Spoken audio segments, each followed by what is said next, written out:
Alrighty, welcome back to the 2023 Victorian Open Long Course Championships. We have our final day today. It's Sunday, day 3 of the meet, and session 5. Heats almost ready to get underway. I'm Tim. I've got Abdul alongside me. Welcome, Abdul. Thank you for having me. And another big morning of racing ahead.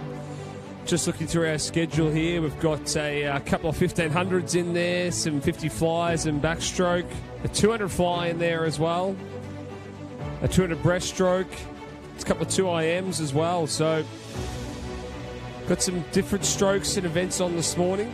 They've also got a 4IM in there as well. So it's a big morning, a long morning, and then we've got a big night of finals tonight, and sort of our final night's always, from memory, is always our biggest night. So yeah, compared to last night, we've got some more long distance events this morning and today. I think last night or yesterday in general, was just sort of short distances, but this morning it's all going to be about those big distances, 200 plus. Yeah, I think if you like your 400s, 15s, etc. like that, then this morning will be your morning. And we do finish the morning with a 1500. So that will also be good, but that'll be a time final. We also have a men's 1500 as well. Event 46, which is a time final. So we have a heat of that this morning and then a final tonight with that one. And so we start off this morning with the men's 50 metre butterfly multi-class World Para Series. And then we move on to the men's 50 butterfly Vic Open multi-class. So I think we're almost ready to go here. I can see the swimmers down there getting ready to be walked out onto pool deck. I think we're just waiting on a few timekeepers just to get themselves ready to go.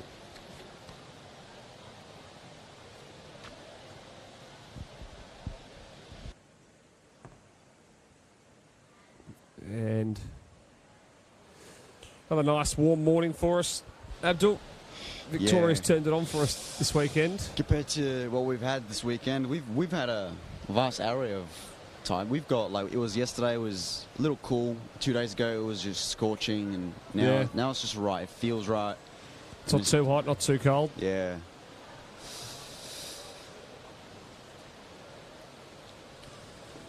And I think are we ready to go here? I think the swimmers are about to be walked out. We're just testing a few technical things before we get started, and we had some good racing last night to finish the night. That 4x200 freestyle relay was a really good one. Definitely. Japanese there caught up some big distance there, and expect a bigger performance from them today, given that sort of long distances are their forte. So yeah, exactly right. And just looking ahead in the program too, the men's 1500, the time final tonight, Elliot Rogerson, Matthew Galea, Brendan Smith in the middle of the pool. Those three, and even Stuart Swinburne, will be battling out in a great 1500 tonight. So we could see a real good battle. We spoke with Gary Barclay yesterday about Matthew Galea's progress. So it'd be good to see what he can do tonight. And having a look through as well, we've got the women's 2 fly. That should also be a good one to watch out for. And also the men's 100 fly should be a nice and quick one. You have a look at that. Fastest qualifying time this morning is Jack Carr with a 52.9. That's for a 100 fly. It's quick, pretty quick. Seriously quick. Yeah. That is close to, I think, the fastest in the world. Yeah, he's about a second faster than the next fastest qualifiers, which is William Petrick at 53.7. So that'll be a good one to watch today, that 100 fly.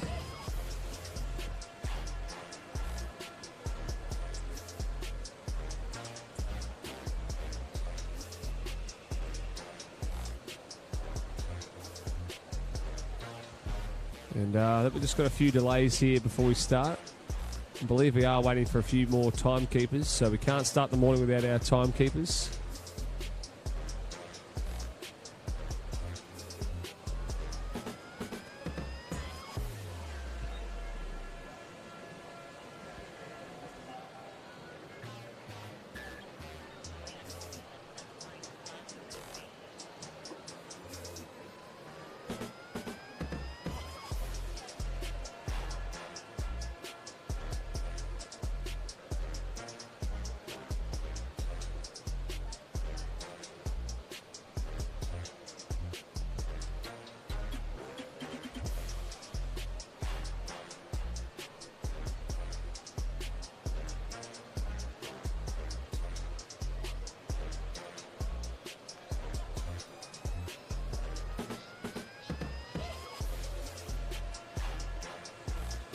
And so here we go. I think we are just about ready to start this morning's proceedings.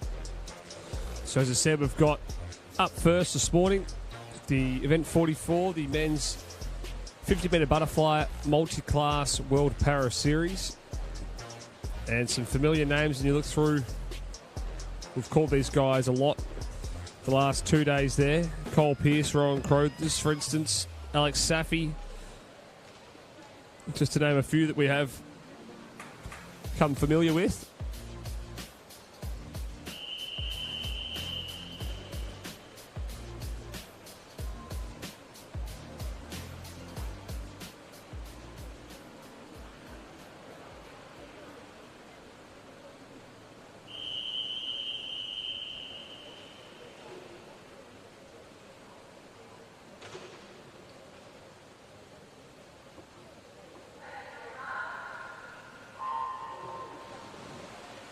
And we are underway. So this morning, day 3, session 5, last morning of heats.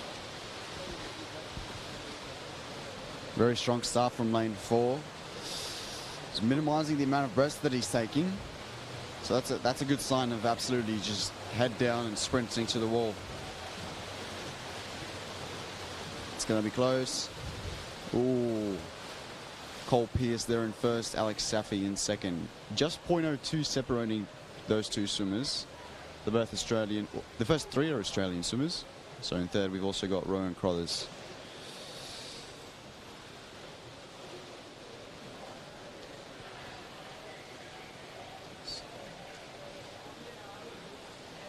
And touching on the wall now was Marcos Rodriguez. So we move on now to heat 2.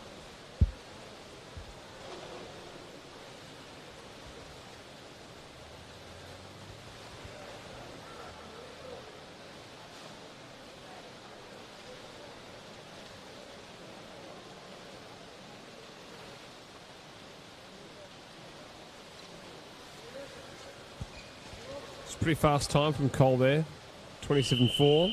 Just for the heat, so we expect he's going to drop a bit of time tonight as well. Untapered, it was a really good effort.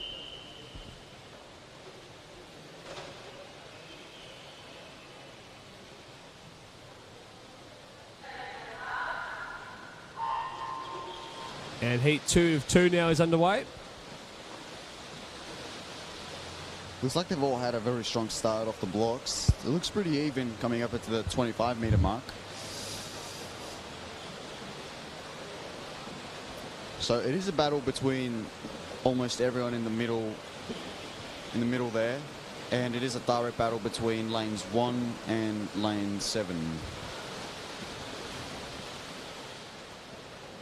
So 28.5 was the winning time there.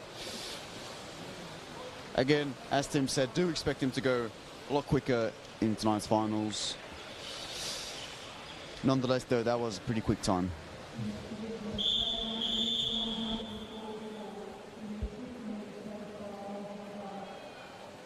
So we move on now to event 144, the men's 50-metre butterfly multi-class Vic Open. So 2 heats of this, and you have a look through the list again. Liam England, called his name a bit. James and Dylan Logan, we've called those names. Bo Matthews, Calvin Tran, Bradley Dooley, Finn Ginlay as well. So we have called these names fairly often the last couple of days. So they've all had a pretty big program.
Logan there in lane 4 had an absolutely blitzing start, very fast reaction time, good underwaters.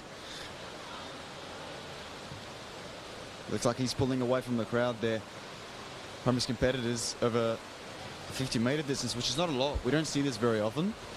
26.9, it's a great swim. Well, his entry time is 25.8, so you'd expect tonight, hopefully something under that 26 region.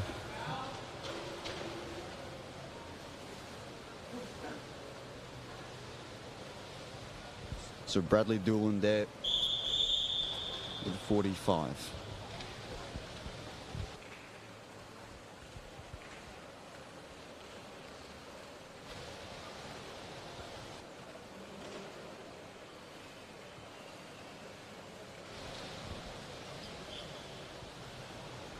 It wasn't 45, so.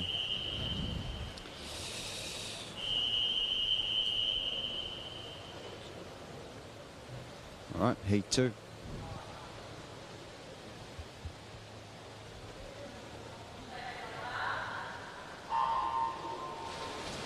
And some interest to see here in heat 2 if anyone can push for this final.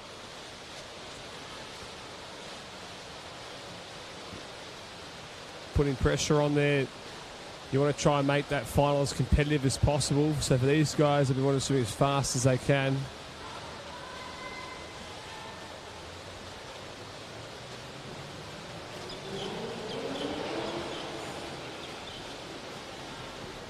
Henry there in lane 4, 29.2. Slightly over his sea time. Callum second and Dominic in third.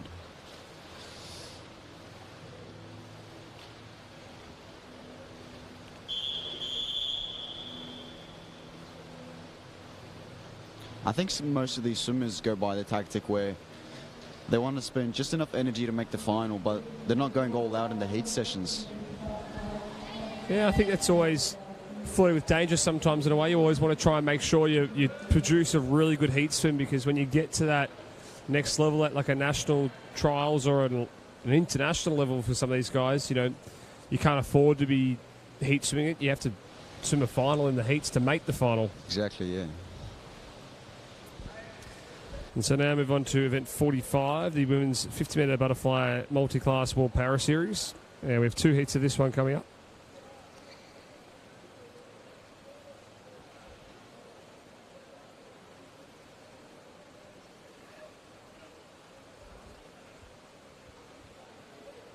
And just looking ahead for that timed final of our 1500, looks like we have 3 swimmers this morning swimming that, but at the moment I can only see 2 behind the blocks, so you'd hope that the third one rocks up, because otherwise it'd be quite hard for these 2 boys racing a 15, just 2 of them. Alrighty, so heat 1 is underway here of the women's 50-metre butterfly World Para Series.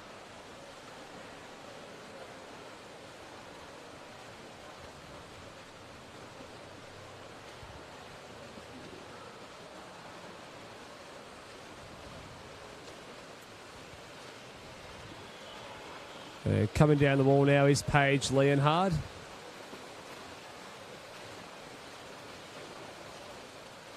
And 30.2, just a little bit over her time, which is 29.4. So, yeah, we'll probably be expecting her to drop a little bit tonight.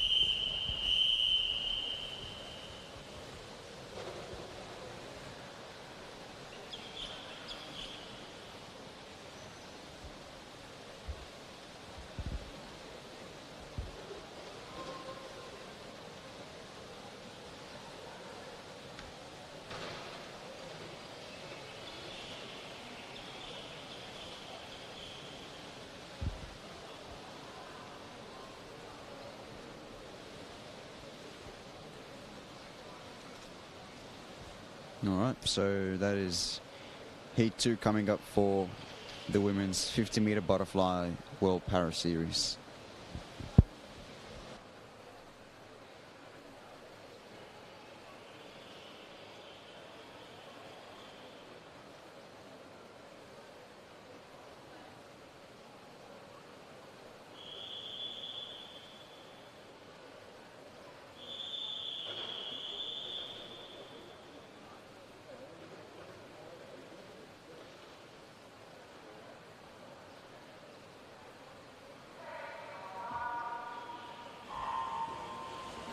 All right, Heat 2 now is underway. Now, once again, Heat 2 and Heat 1, these guys are battling out to make a final here, so they're going to have to produce their best this morning. They can't be affording just to heat swim it.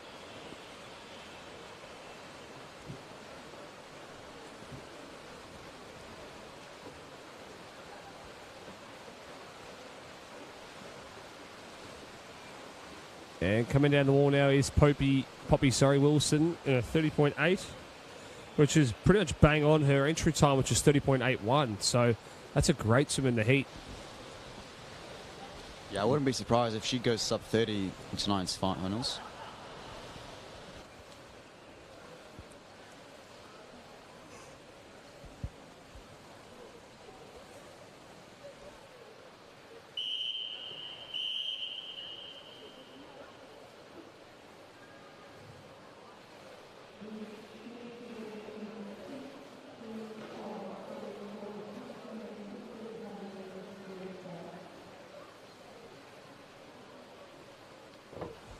We're just having an announcement currently about the men's 1500 metre freestyle. I can see we have two swimmers behind the blocks. We do have one more event to come here, which is event 145, the women's 50 metre butterfly multi-class. And so we just have one heat of this. So these guys will all be through to tonight's final, but they'd be wanting to make sure that they practice their best race habits this morning and then make sure they're raring to go for tonight. But it's a good chance for them to have a little hit out here, a 50 fly, roll the arm over, essentially, get themselves ready to go.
All right, so we are underway. Women's 50 butterfly Vic Open. Looks like lane 3 and lane 5 there, almost stroke for stroke.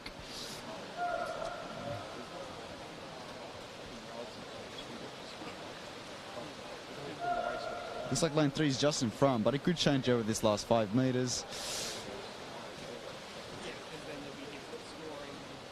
Ooh, Jasmine catches up there very nicely. 35.4 is her time. 0.05 behind her is Sarah Howie from Ballarat Gold, and Sienna Durkin in third.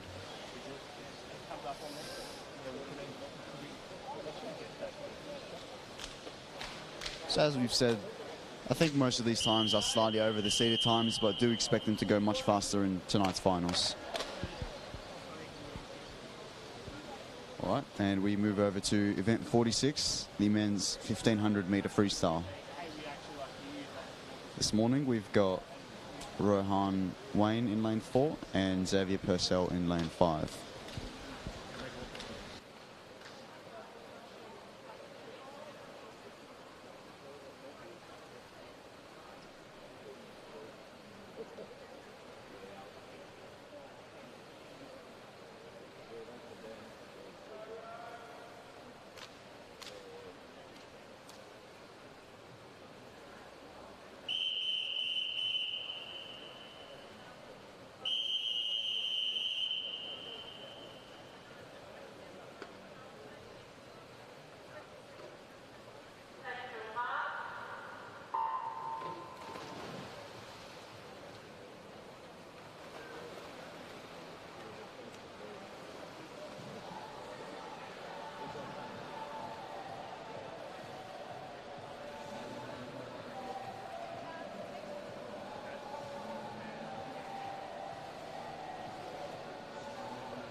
And so our 1500 is now underway, and we are just 2 swimmers in it this morning. We were meant to have a third swimmer in it, but it's just Rowan Wine and Xavier Purcell. And so these 2 boys are really going to have to work off each other.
And so we're coming down now to the 300-metre mark with these boys. And we're looking through their entry times here. Rowan was entered this morning with a 17:13 and Xavier with a 17:27. So 14 seconds between them on their entry times. But you'd expect both these boys to probably swim off each other. Just the 2 of them in the heat this morning. Well, I guess they can look at it 2 ways. There's only 2 of them out there. They can look at it as clean, free water. They can keep themselves moving on nice and relaxed, use each other to pace each other. It's a nice morning for it. Nice morning for a 1500, I guess. Yeah, definitely. I think you can see them as well. They're both going to be looking at it. That not bringing the legs in too early. It is a 1500, so I'm not sure how they even race this, to be honest. I think it's just sort of, it's got to be something that you just do in the back mind. You sort of train. This is where coaches say, you know, train like you want to race. So this is where this comes in, I reckon. I think, what they're going to be doing as well is, I think coaches talk about the 3 500s. So you break it into 3 500s for 15. That's still a lot, though, when you think about it. Oh, it's a lot. It's a lot.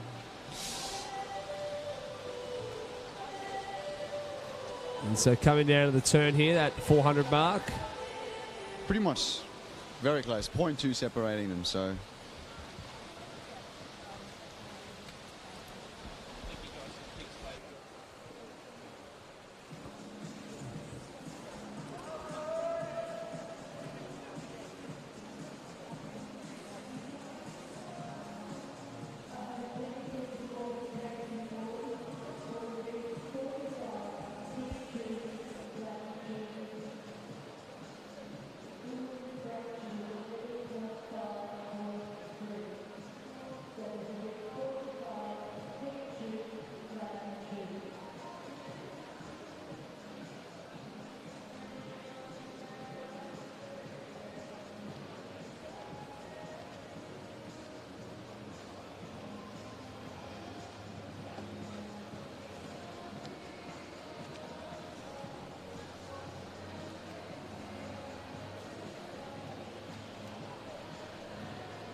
So, as we're saying, you break these 1500 down into sort of 3 500s. And these boys have just come through the 500 metre mark. And so this second 500 now, they're going to want to be trying to build it just a tad now, just a little bit more than what they did that first 500. And in that third one, they'd start to really ramp it up a little bit more again. But tonight's final should be a cracker when you've got Elliot Rogerson, Matthew Galea, Brendan Smith in the middle three lanes. And both boys looking very comfortable at the moment. Nice long strokes, high elbows. Not much splash.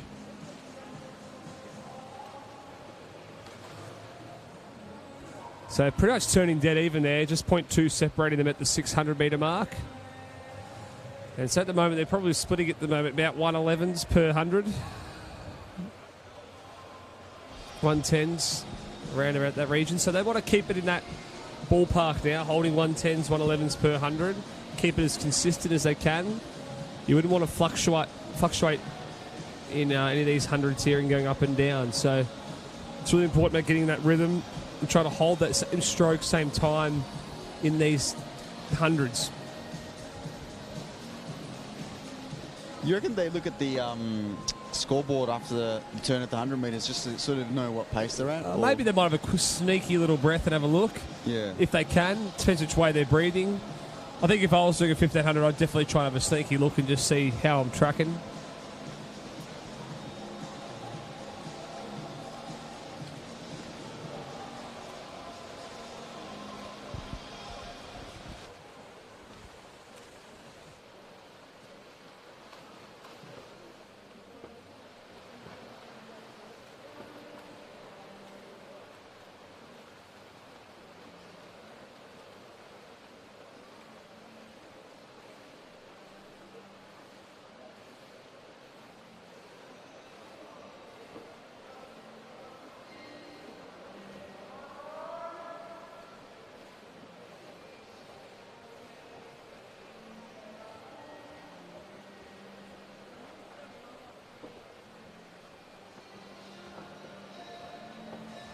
So we are coming up to that halfway mark now of 750.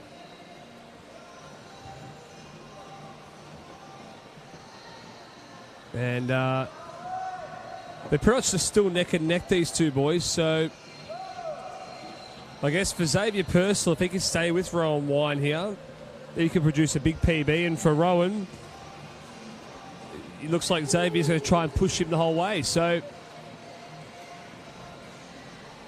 it's good that the two boys are in there together racing. And so about 0.8 of a second now separates them at that 800 metre mark. So the question is Rowan going to lift to another gear now and try and pull away from Xavier, or is Xavier going to just continue to nip at his heels like he's doing currently?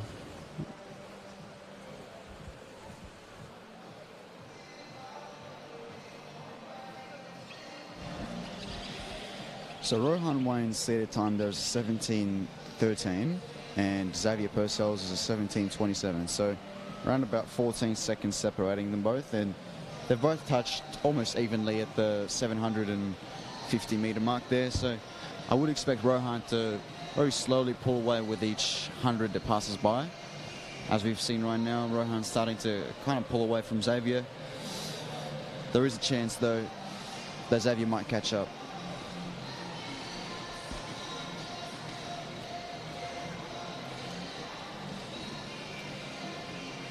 So at this turn, they would have done about 900 metres. They've got about 600 to go. I would expect them to slightly pick up their pace there, given that we're over the halfway mark. But then again, I think in that last 200 is where we sort of see a little bit more sprint, a little more straight arm perhaps.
All right, so 500 to go.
And so Rowan Wine is just starting to pull away from Xavier, just a smidgen there. So he's out to about 2 body lengths of a lead. So Xavier's going to have to pick up his pace just a little bit here to hang on to him and not let him get too far away here. And so you can see Rowan is just starting to accelerate here into these last couple of hundreds to go.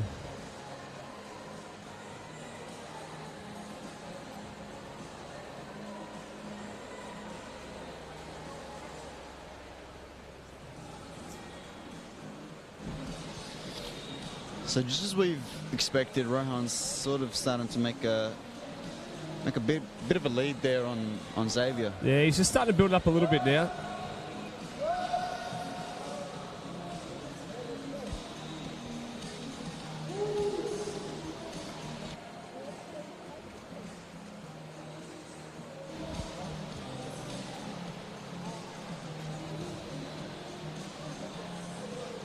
You reckon you'd be good at swimming at 1500, Tim? Probably not, no. Yeah, neither. I don't think I have the fitness for that one, or the concentration either. I don't think I'll be able to concentrate for the full 15. Yeah, you need to be able to stay awake all the time, keep your mind on alert. Yeah, can be very disciplined, and you've got to know that you've got to keep hitting each 50, each 100, each turn, each stroke. You've got to be right on it. Yes. You can't switch off at any moment during a 1500. Compare that to the 50s, 17 minutes to complete the 1500, where you've got about 25 seconds to complete the 50. Exactly right. It's contrasting styles and events, isn't it? And it's from fitness levels, and I guess, if you're going to be a 50-metre swimmer, you're using different energy systems compared to a 1500-metre swimmer in different style of training. Definitely, yeah. So Rowan is definitely starting to accelerate away now from Xavier. So it's about 3 body lengths, and we have just 200 metres to go here.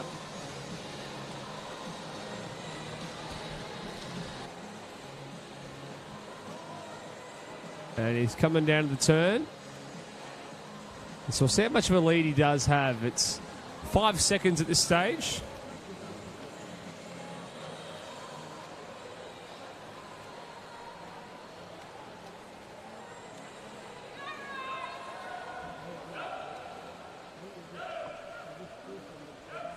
And here the coaches are now starting to edge these boys along.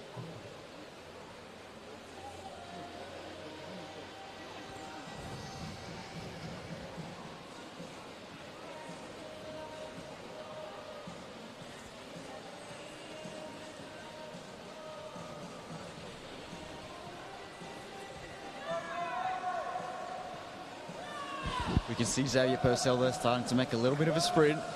And so coming down now, he's on his last 100. We're about to hear the whistles blowing in their ears. You can see our officials are standing over the edge of the blocks here. They're about to whistle to him.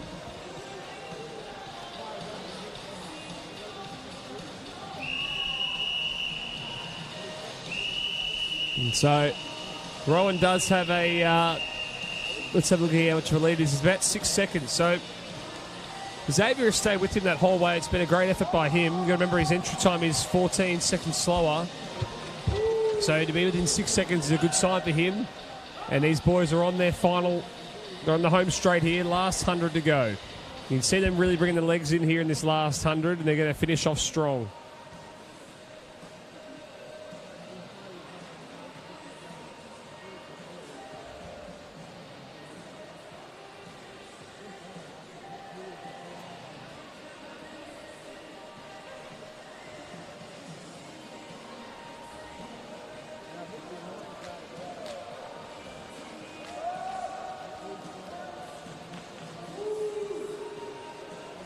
And coming down the wall now is Rowan. So an entry time of 17:13, and I think he's going to absolutely smash that. And as is Xavier Purcell, these boys are going to go well under their entry times.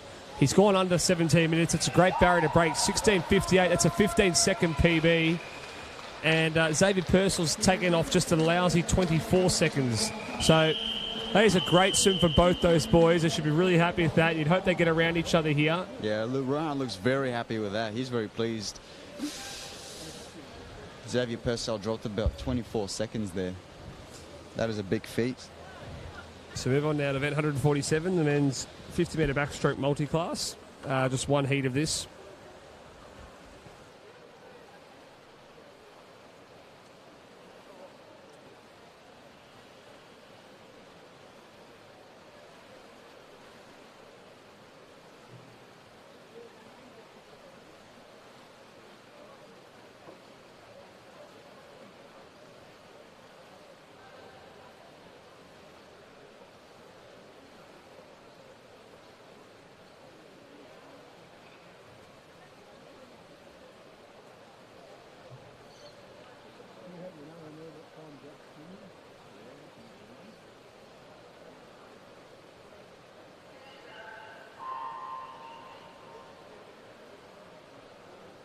So at the moment, the technical officials are setting up the lights on the other end of the pool for the 50-metre races.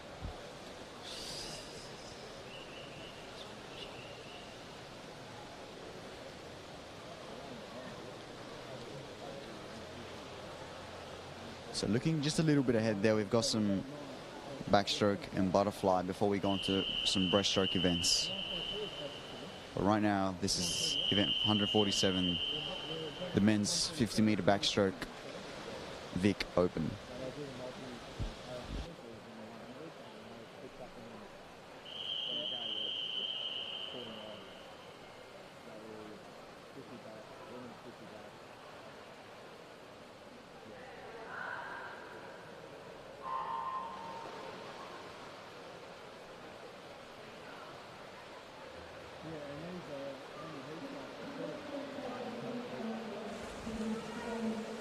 And so 50 backstroke is underway here. And Henry Hughes well out in front. And he's coming down to the wall now. Entry time of 31.9. A little bit long on the finish there, 32.8.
And so event 148 now, the women's 50-metre backstroke multi-class. One heat of this one as well before tonight's final. So once again, these guys will get a good little hit out.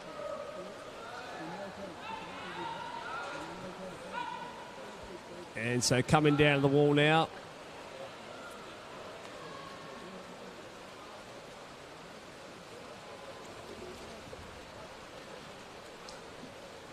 $33.7. So it's a pretty good time there from Holly Wharton. Oh, sorry, it's Cale Thompson. Sorry, my bad.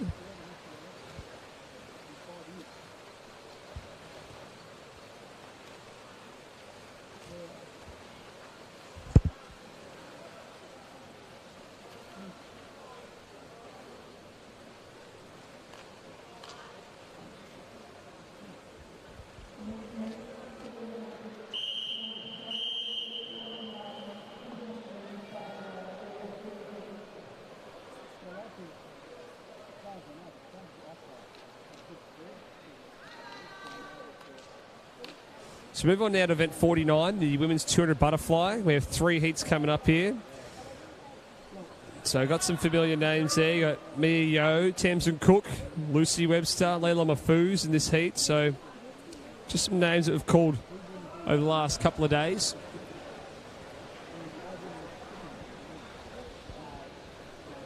Yeah, watch out for Tamsin Cook. She's got the fastest seed in the whole event by about 4 seconds.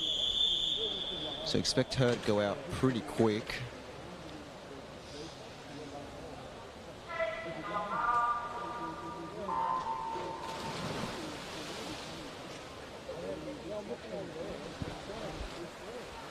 And so a very good start there from Tamsin Cook as we expected.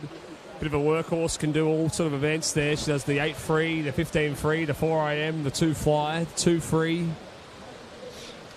Yeah. I did have a chat with Marco Sasanto from Vic Centre, who trains with her. He said that they're actually having a bit of a competition between them at training of who could do more distance over this meet. So that's why Marco did 4 200s yesterday, and Tamsin on, I think your last night, was it last night or night before when she did the 800, yeah, the 400 free. 4 AM and then the 100 free. Yeah. And 4 200s right after. Yeah. Yes, as we've just expected, Tamsin's about a body length ahead there.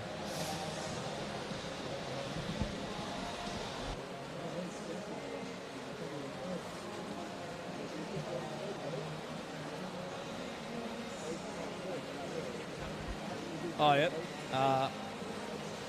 04.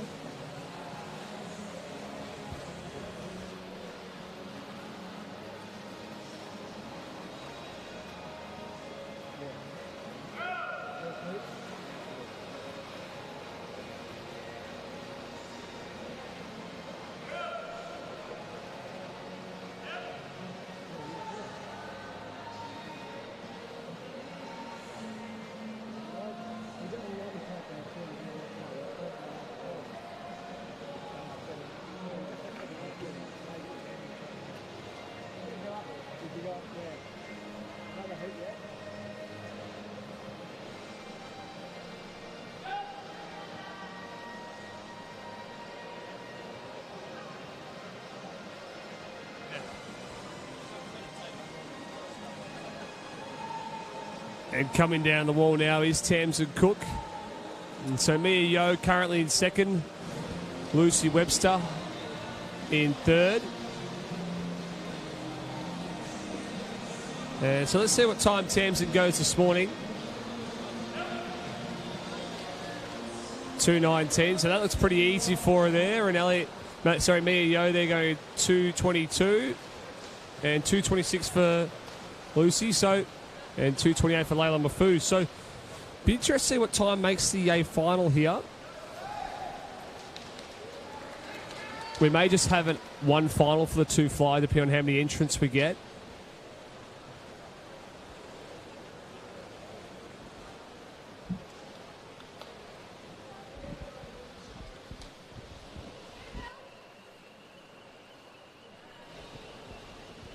So we've got 3 heats this morning for the 200 fly.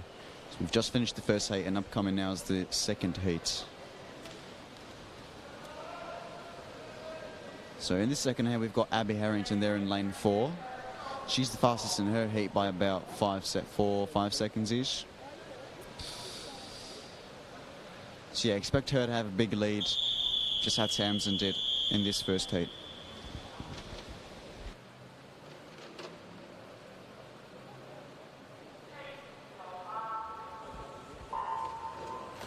And heat 2 now is underway.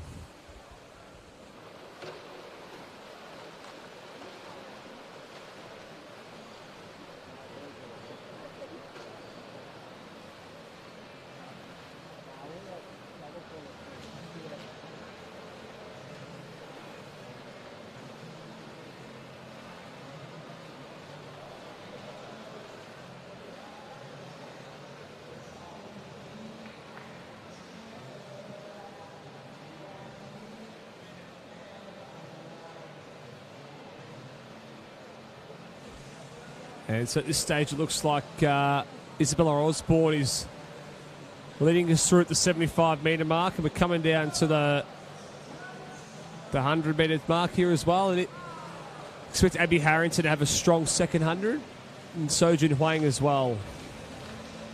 And so these three look like they're the ones leading us through here. Isabella Osborne there touches the wall in 106. Her stated times are 2:21, so she's on pace for a very nice PB already, and it's not even the final session yet. So yeah, it looks like she's going to have a strong swim this morning. Depends how hard she pushes this second 100. You expect her to make the final from here pretty comfortably, and whether she throws everything out here in the morning or she's saving a little bit for tonight.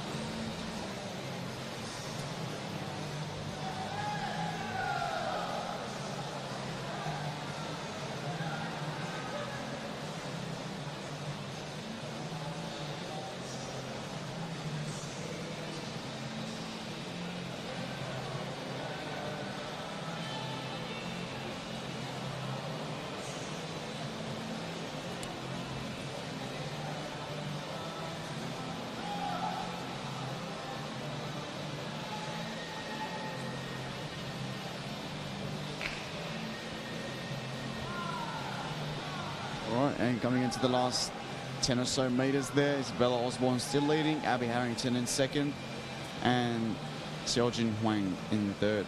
So Isabella Osborne 2:19 there. So very good swim there from Isabella Osborne. 2 seconds off that entry time. Yeah, I think that's a straight final for her now. Yeah, I think she'll be comfortably into that final. Yeah.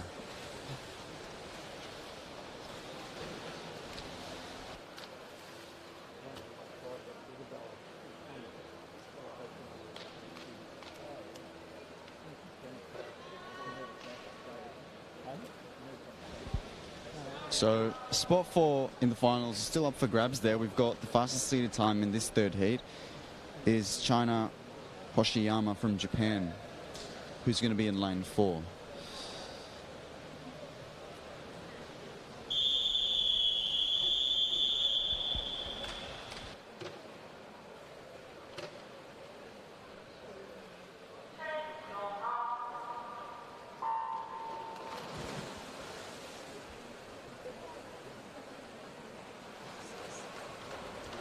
And heat 3 of 3 is underway. A good start there from China Hoshiyama from Japan.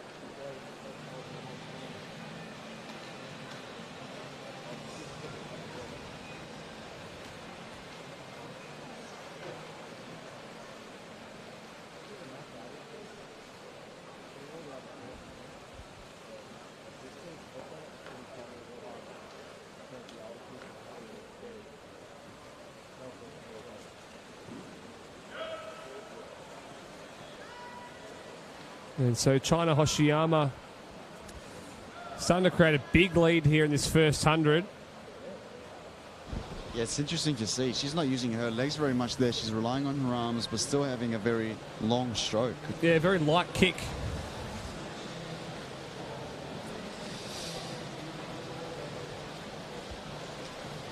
So 1:05 there was her split time, which is very, very fast. Yeah, out nice and quick. Yeah, very light legs. You can see it's only the one kick. Traditionally, you send the 2 fly kicks in butterfly, but there is a bit of a movement now towards this really light one kick fly where you really just focus on just that rhythm and undulation and use your arms. There's a couple of our top athletes in the 2 fly in Australia have started that sort of trend as well. It does require a very strong upper body, though. It does. But if you get the timing right and you get the hip movement right, it can be into a bit of a rhythm with it.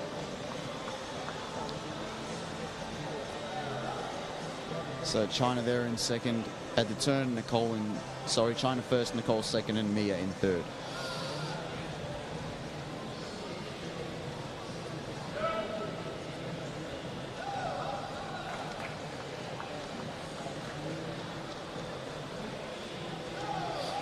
Yeah, you can tell the Japanese swimmer is very good at swimming this event because her technique's still looking very good.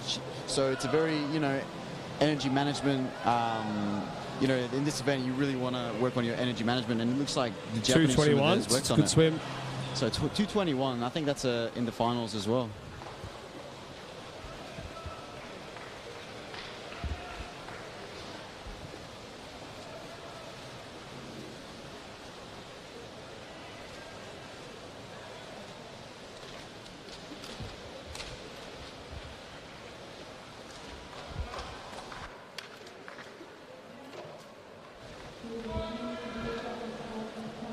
All right, now we move on to event 50, the men's 100-meter butterfly. We've got 7 heats this morning.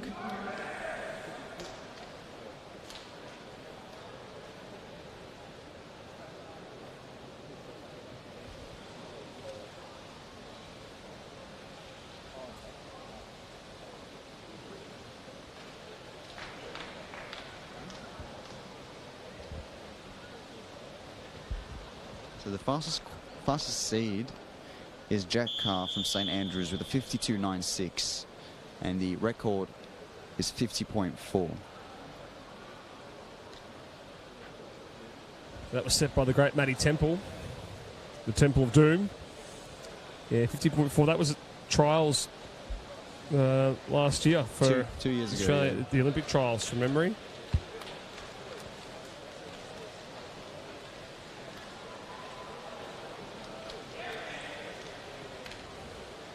So we've got some big names here racing against each other: Will Middleton, Nick Layton, Jack Carr, Lev Makarishkin, and Sam Williamson. Be interesting how fast these boys go this morning after 2 days of heavy racing, heavy training as well, whether they can get up, produce some quick swims this morning in this 100 fly.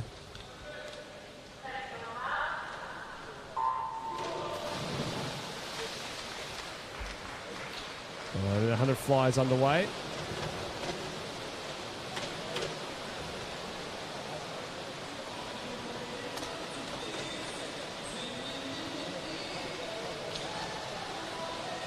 And Jack Carr is looking very strong in the middle of the pool, as we expected with him. Fastest qualifier for this event. Yeah, finishes So there on a full 24.8, stroke. so he's attacking the first 50 pretty hard. So it looks pretty almost even across the whole field there, but Jack Carr's really out in front.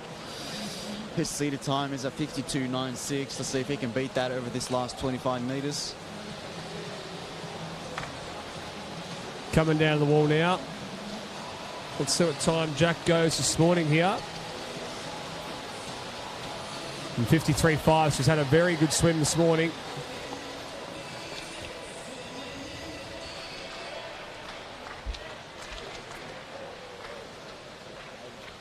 In second place, there was Lev Makaroshkin in a 56.1.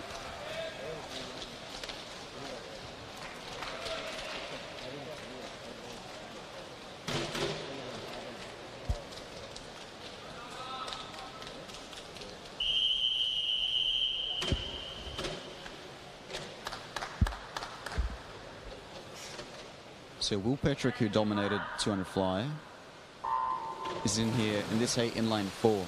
So watch out for him. He's got a seated time of 53. He'll be out fast. But it looks like lane 5's got a better start there. Very good underwater.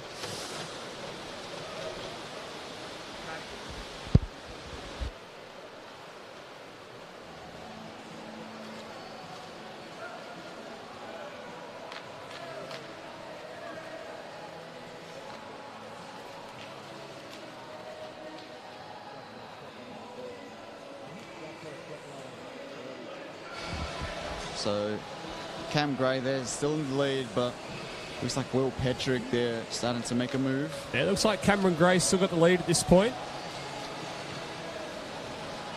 I think Cameron Gray's going to take out this second heat out. Let's see the time.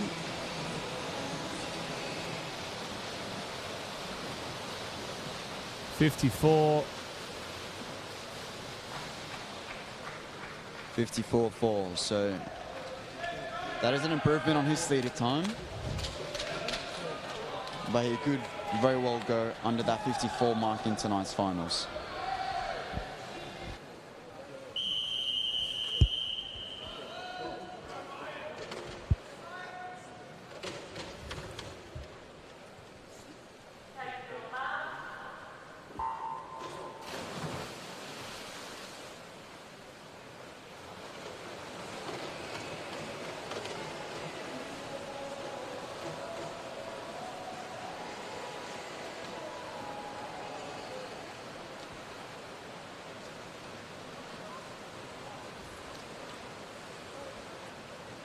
And so coming through now, it looks like it's Christopher Olsen in lane 4.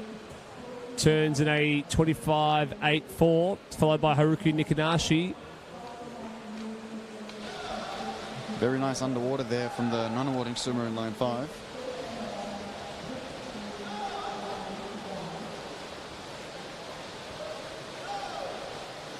And so coming down the wall now of heat 3. It's our third and final seeded heat. Let's see what the time is here. 55.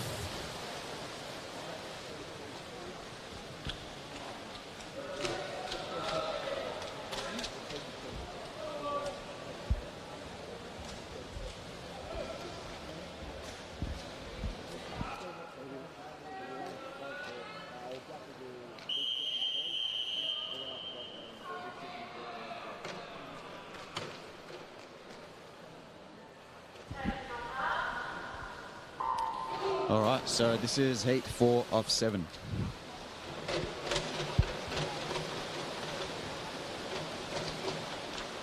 So we've got Samuel Keenan there and Matthew Hutchins off to nice start. I think that's kind of a long stroke there from both of these swimmers compared to the previous heats and the swimmers in their heats as well. I think over the 100 we've seen swimmers just sort of pick a sprint pace that they can hold for the whole 100, but from these two swimmers in the middle there, we can see a bit of a long stroke, and just right now we can see them pick up the pace just a little bit there.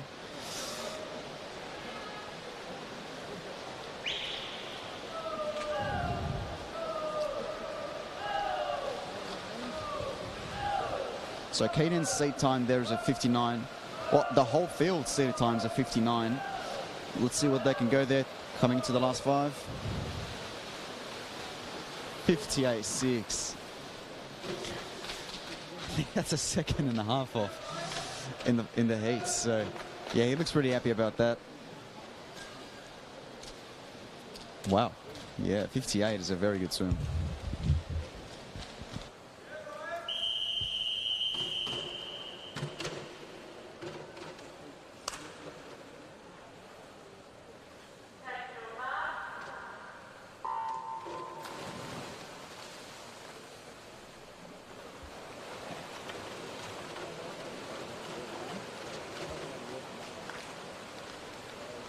It's in the water now. We have heat 5.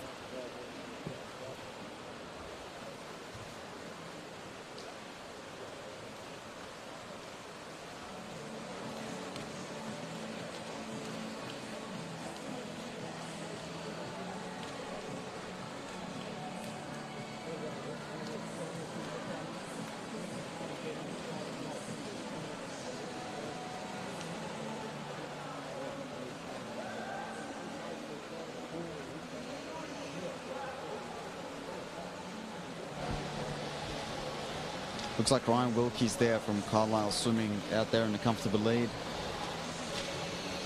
See the time of a 100. He's going to go much faster. Little short there on the stroke, but a 58 was his time. I reckon he can easily go under that. 57, but that was a 2-second PB, so what more can you ask?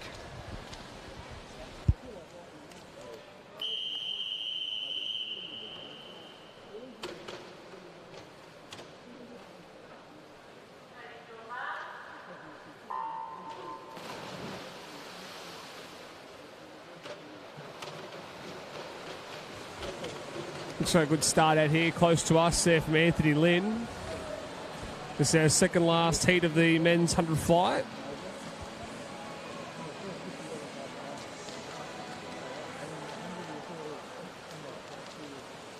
So we're coming down to the halfway point of the turn. It looks like in lane 5 there might be Toby Callaghan taking the lead in 28.1.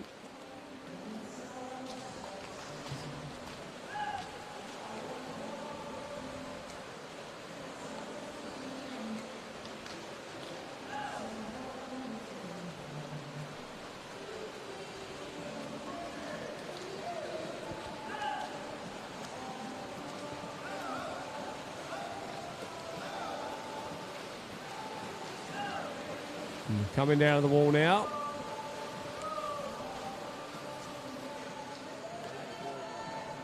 And Toby Callaghan there in a 101.1 takes it out. Move on to our final heat.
So this is the last heat of the men's 100-metre butterfly. It looks pretty even there coming into the first 50. Oh, lane 5 and 6 there touched like almost at the same time. Kaylin there from Surrey Park touches in just in front of everybody else.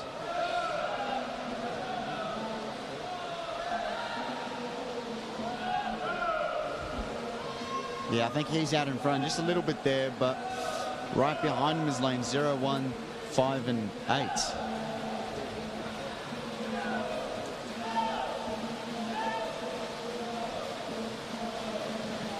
So Kaylin there with an easy win, 101. It's a nice PB for him. And Jack in second and Nathan in third. So move on now to the women's 50-metre breaststroke. And so 7 heats of this one. And unfortunately, we have no Chelsea Hodges in this. It would have been really good to see what she could throw down for us in the 50-metre breaststroke. And so it looks like the Flying Dutchwoman there, Micah Fry, will be the fastest. Yeah.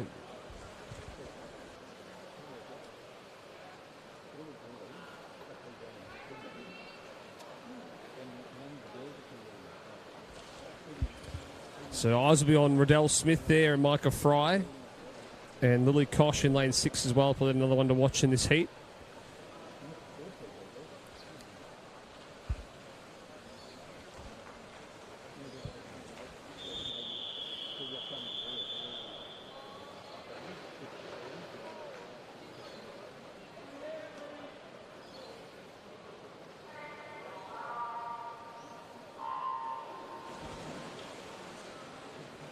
Alrighty, and our first heat of the 50 breaststroke is underway.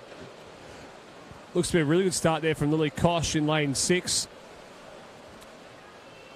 The Flying Dutchwoman Micah Fry starting to make her way through now. Trains under Justin Bell.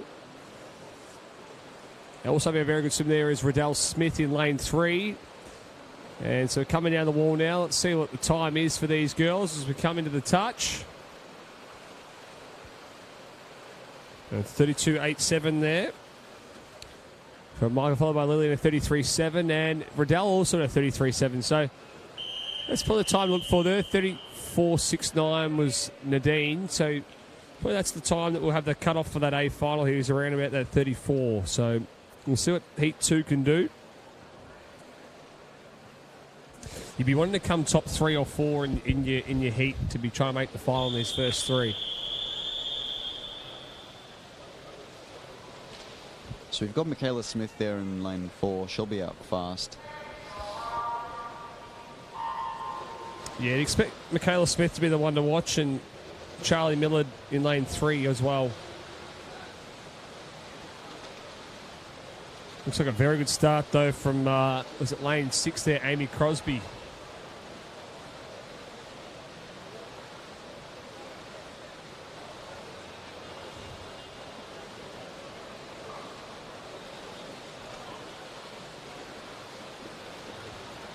And so Al coming down the wall now. Let's see the time that Michaela throws down, 32.75. So he was a little bit quicker there, so 32.7, 33.2, 33.4, and a 34.9 there from Sophie McKenzie's in fourth. So that's about 8th or 9th position at this stage.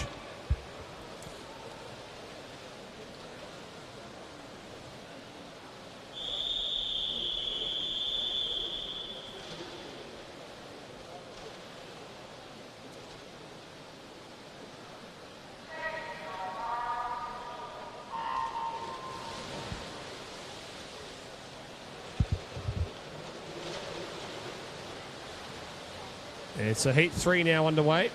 This is our third and final heat of our seeded ones. So Zoe Deacon there in lane 4. She's looking very well, very good here at the moment. Body length's clear out of the field at the 25-metre mark. And she's pulling away from the field. This is going to be a comfortable victory here for Zoe Deacon in heat 3. Let's see what time she throws down here. 32.5. Followed by 33.6. 33.7, 34. So it looks like about 34 low, 34.1 is probably made, snuck into the A final. B finals is going to be around that 34 low to 35 region. So we'll find out here if anyone in these next couple of heats can throw down something and maybe a 33 and make an A final.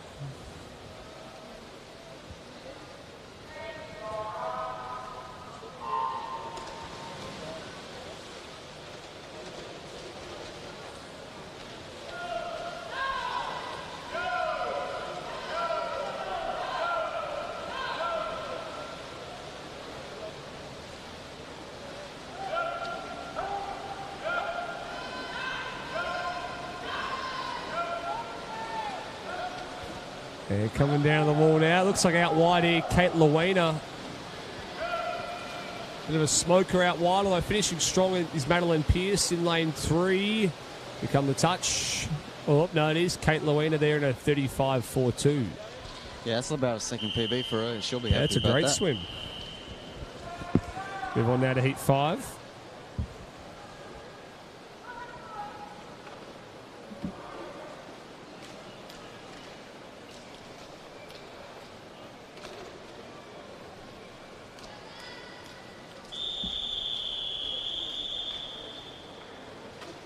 So this is heat 5 of 7.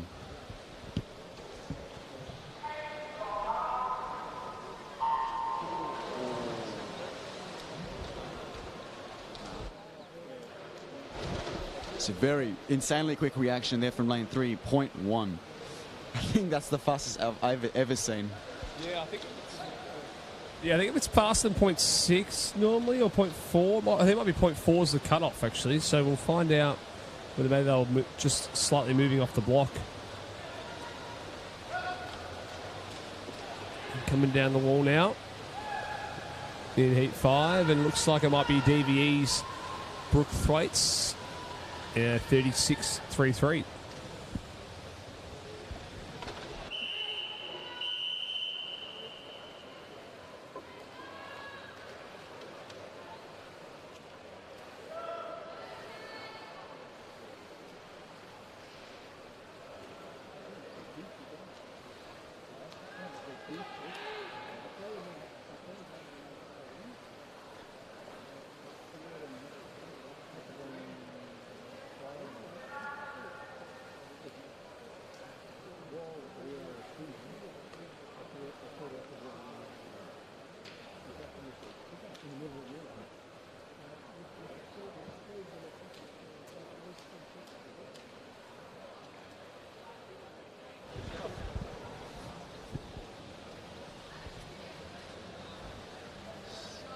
So we might have a disqualification here, but we're not sure yet.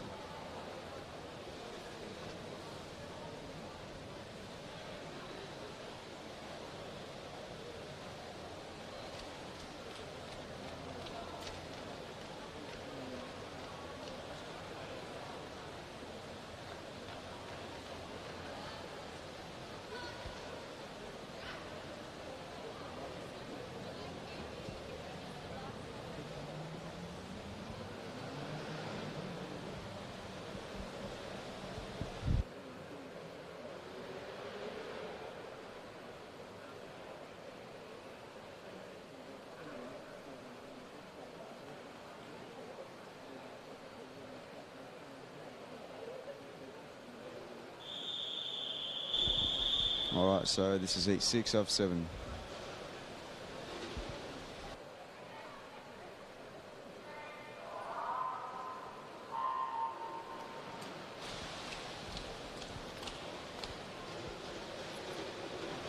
Lucy Roberts there, 0.5 reaction time. Really good stuff from her. 25-meter mark. Everyone's pretty much even, stroke for stroke.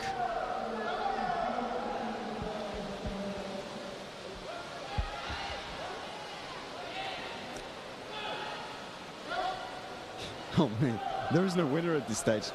It's going to come down to the last 5. Who can finish on a full stroke? And ooh, Kate Cohen there from New Zealand wins 36.81.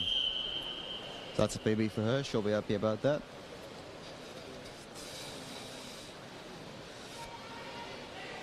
And now onto the last heat.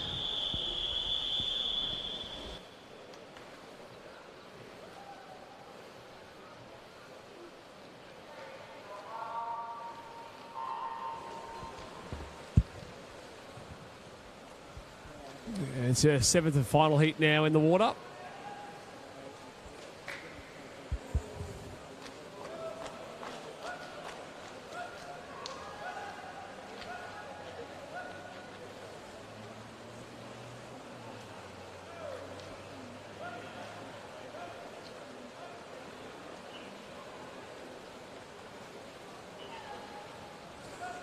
And it looks like coming out of the wall here, it might be Shiloh taking it out. There you go, to 37.1. It's a bit of a PB there. Yeah, that's a 0.02 difference separating first and second. That is a very fine margin.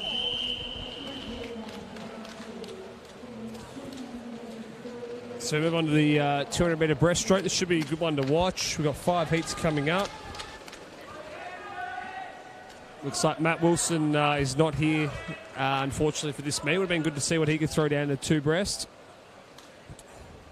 Olympian, a world record holder in this event at one point in time. And so looks like our fastest qualifier will be Josh Yong, 2:11 in heat 2, but watch out for Adam Selwood there, the 2:13. Jack Gurry, 2:17. Yeah, Josh Young killed it in his 100 breaststroke last night. He was very good, wasn't he, in that 100 breaststroke? So see what he can do in this 200. I'm sure it'll be fast. So fastest seed in this heat is at 2:10.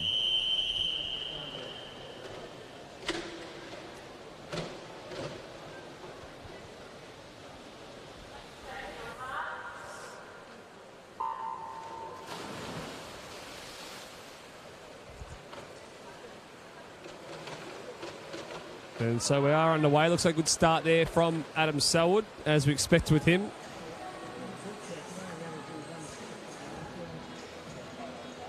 Yeah, Selwood's got a really long glide there, which I think is doing him very good. I think this is sort of what he's been doing in the past few days. In his 100 breaststroke and in the medley relay, he was also adopting that very long glide, and he was catching up to a lot of his competitors. And out pretty fast there is Calvin Reid, a very good 50, 100-metre breaststroker out there in a 31.2.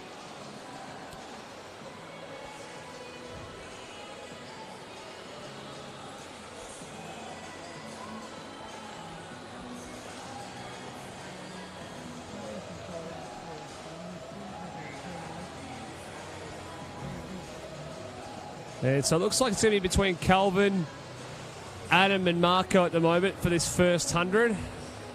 As we're coming down the touch here, let's see what they go out in this first 100 in. Out in 107, so out nice and fast.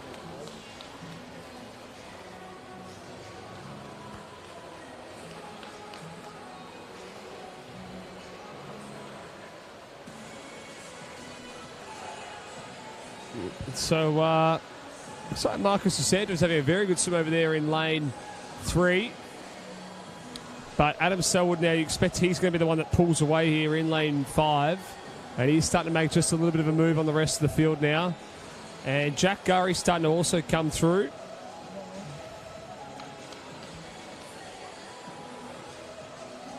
So Selwood, followed by Sasanto, followed by Reed, and then Gurry. And it's on the home straight for these boys now. This is where the forearm starts to hurt.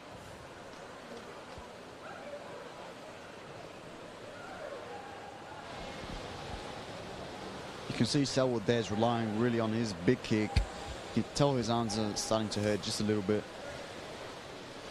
Yeah, let's see what time he throws down this morning. Remember, his entry time is 2:13. He's not going to go that this morning, but wouldn't expect him to. But he's still going under the 2:20. Here you go, 2:19.9. It's a great swim. Followed by Marco in a 2:22.1 and Calvin at 2:22.8, and then Gurry in a 2:23. So 2:23 looks like it could be a cut-off for that final. So let's see what these guys in the next two heats of the seeded heats can do.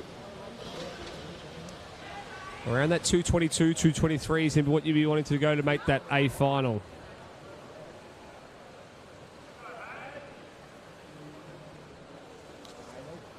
But pretty impressive to see Marco Sasanto get up this morning after swimming 4 200s last night and 3 200s in the morning.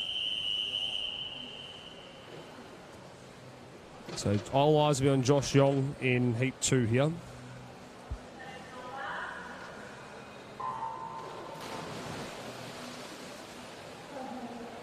Also looks like we might have Brendan Smith in this one. In lane 6. Haig Buckingham is also one to watch out for until the 2:16.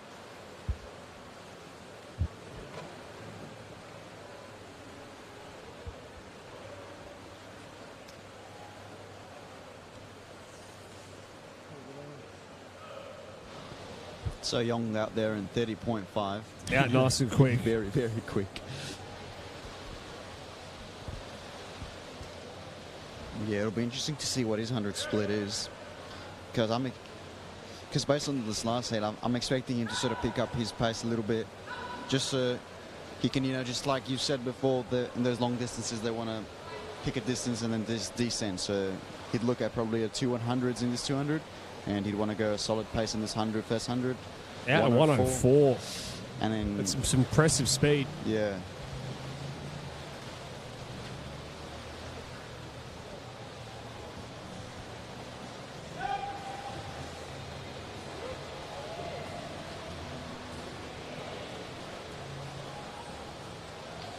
So it looks like Haig Buckingham and then Sam Williamson in second and third place at the moment, but Josh Yong is looking very, very good here.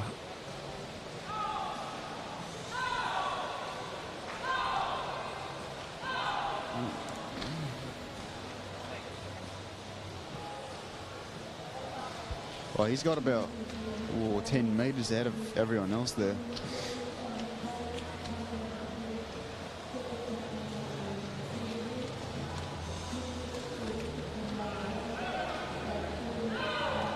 So his stated time's at 2:11. I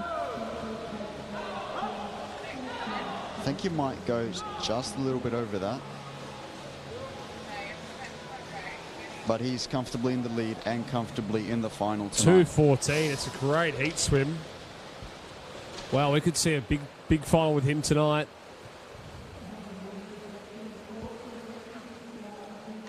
And second place there, 2:25 from Elliot Rogerson out wide here. Followed by Brendan Smith at 2:25. So 2:25 might be our cut-off to make that final. It sits in about 6th or 7th at this stage.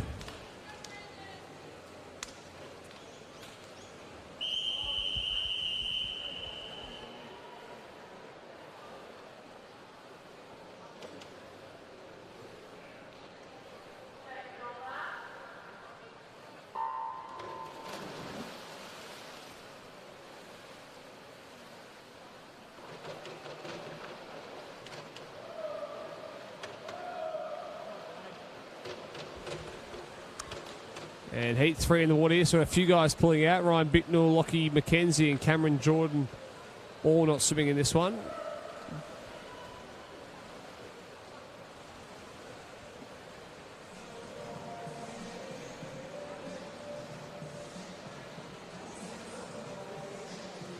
And Yuta Manashi, turning 31.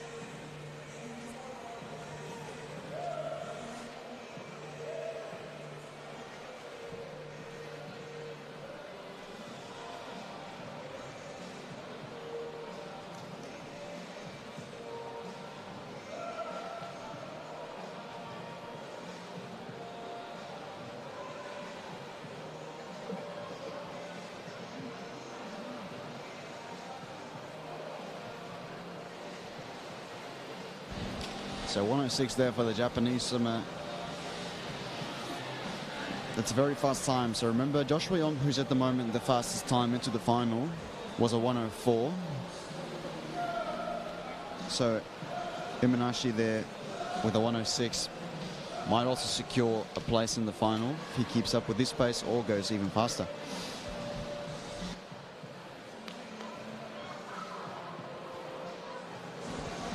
So Isaac Belenja there in lane 4 looks like he's comfortably in seconds.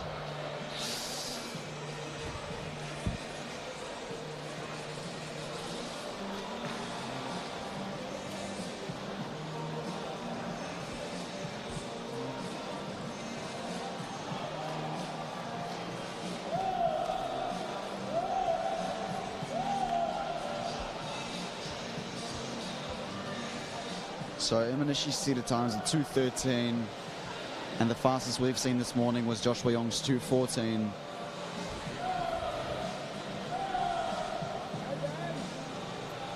$2.17 there, and let's see what second and third go here and what the cut-off's going to be to make that A final as we come down the wall in. Ballinger goes to 2:25, so I reckon 2:25 will be in about 9th, 10th in that final, 8th, 9th, 10th, so that looks to be where it's at. At B finals, probably that 2:26 to 2:29.30 range. Yeah, we've seen a lot of 2:25s here just from the first 3 heats, so it'll be close in that B final.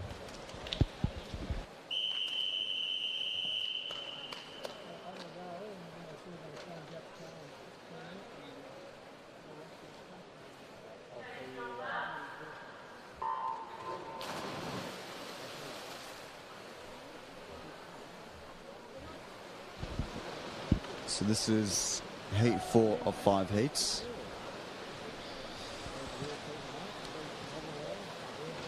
And then after that we move on to some freestyle swimming.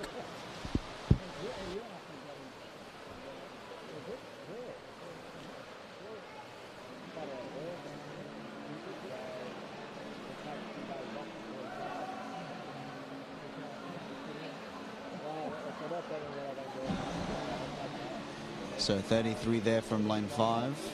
Very fast time.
And so we're in heat 4 now, coming down to the wall. And having a good swim there is Harry Heath in lane 3. And so finishing also strong over there in lane 1 is Matteo Poulin. Let's see the time here. Does he go under the 2:30? He does, 2:29. So looks at like that 2:29 might be our region for that B final.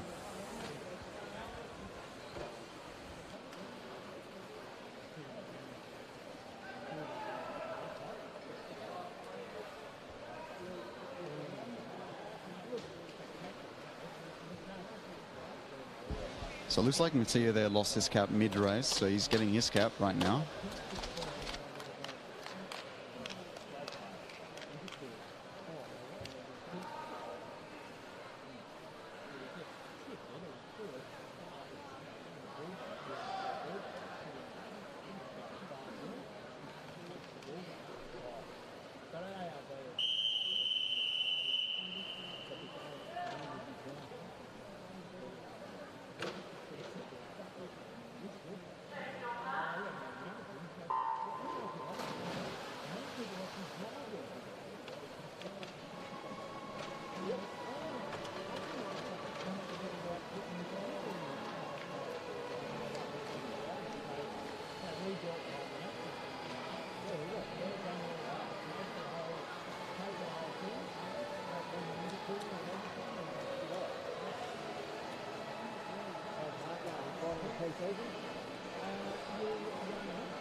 So our second 100 here of heat 5 of 5, and look at the field here, very young field. These boys are all between 14 and 17 years of age, so good opportunity for them to have a bit of a race.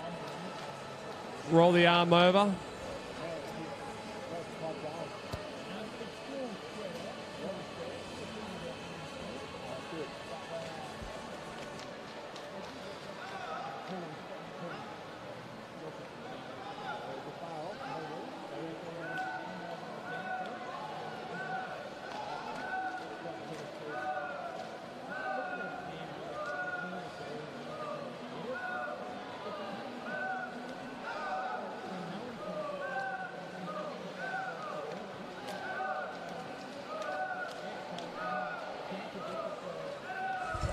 Coming down the wall now is Jonathan Leong, and he takes out the final heat there at a 2:35.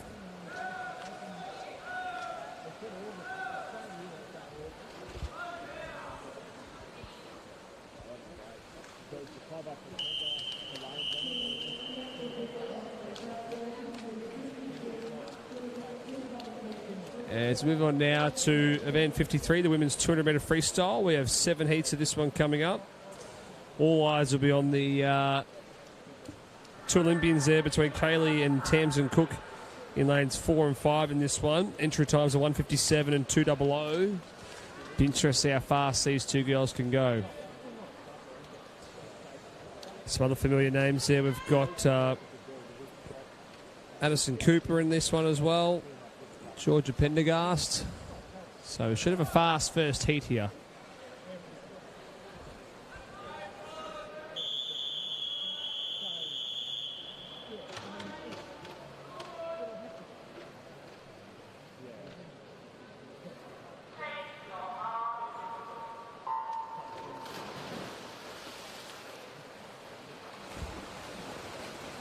All right, heat 1 is now underway of this 200 freestyle, and we have 7 heats coming up.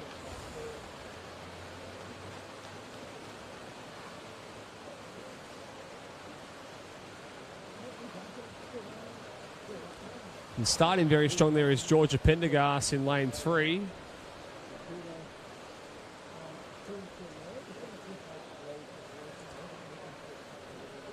She leads us through there in a 28.27.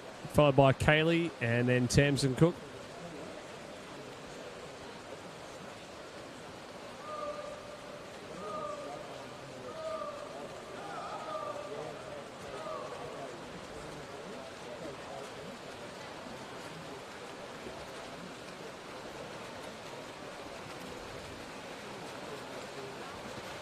And coming down the turn now. Turns to the 59, so they're somewhere out under that minute mark.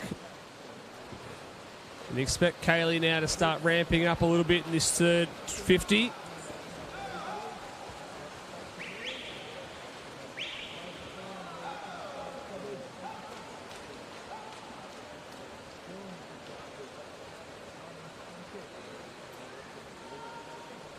And so Kaylee looks like she's taking the lead now.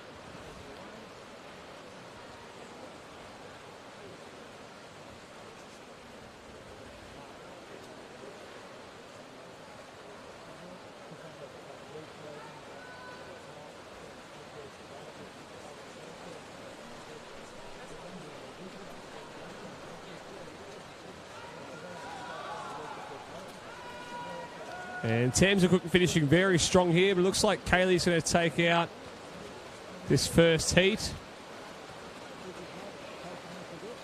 And we come down the wall here. 2:03 for both the girls, followed by Georgia Pendergast at 2:04. And then 2:08 for Madison Cooper there. So let's keep that in mind. Probably that 2:03, 2:04. You want to go to make that final.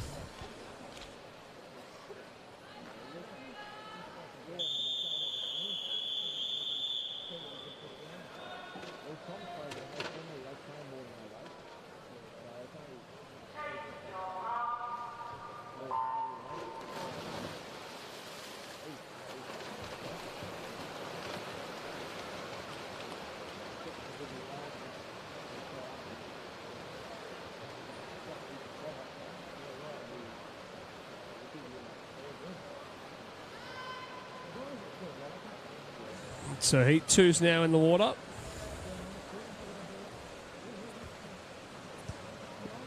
Olivia Wunsch there in lane 4. Oh no, it's Paige Holt leading us through that first 50 in a...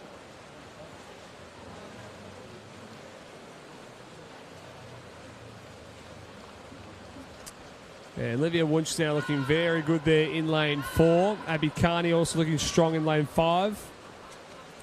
And starting to push up now a little bit now is also Giselle Davey.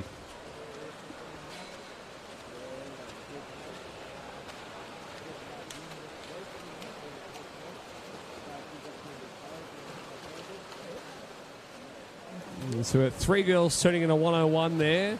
102.1's also in 4th.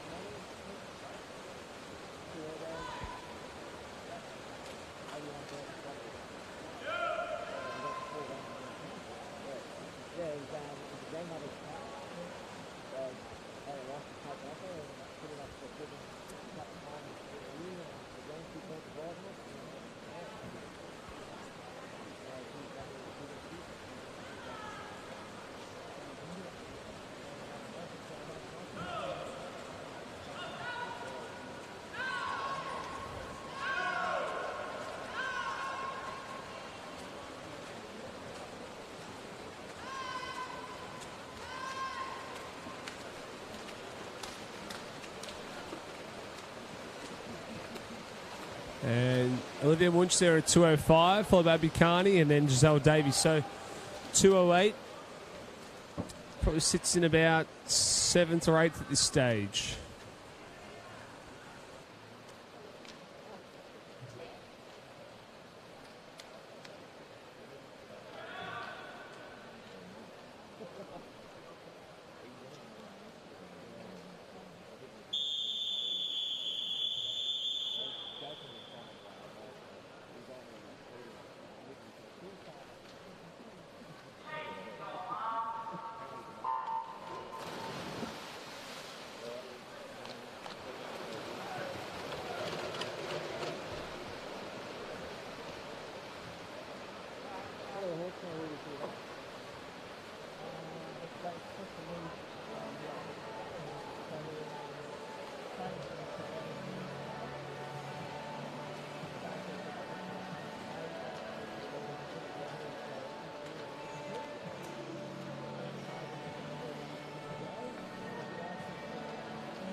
So it seems like Nisa Klankar there was going for a 100 swim this morning, turning in a 56.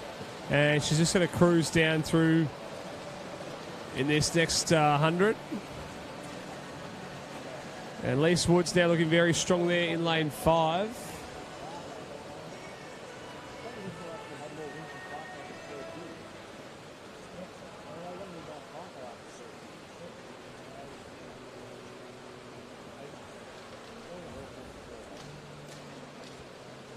And so Elise turns in first, followed by Isabella Boyd and then Maddie Goff as well. So you expect Maddie Goff, being a great distance swimmer, to probably finish pretty strong here.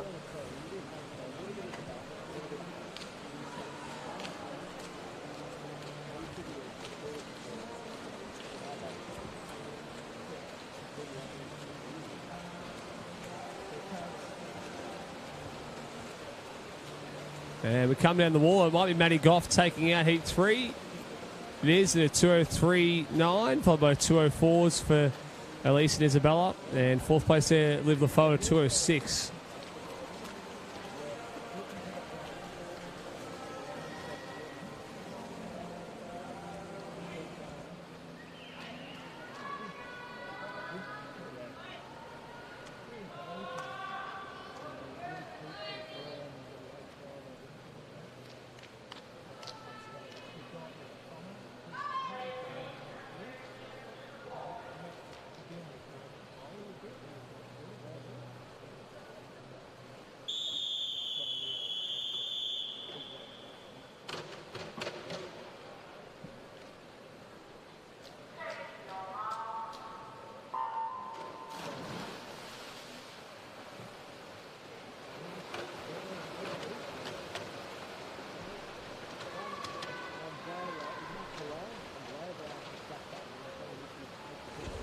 And so heat 4 now is underway.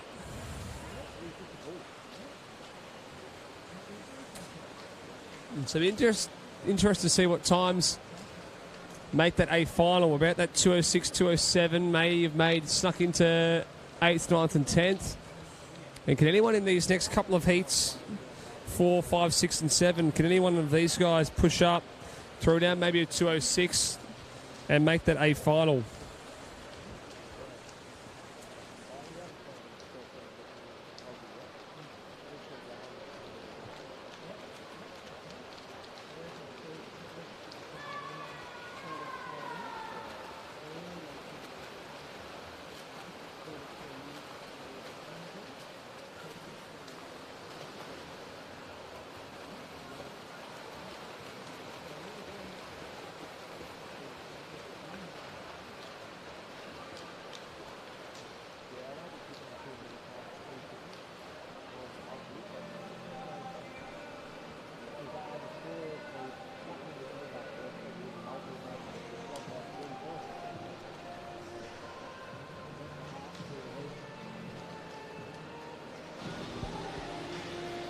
And coming into this last 50, it looks like Lauren is leading, 1:34.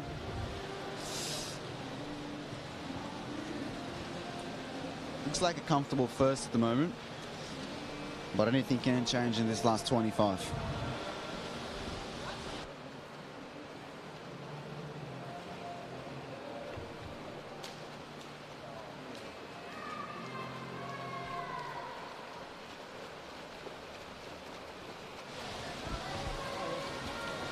And Lauren touches in first there, 2:07.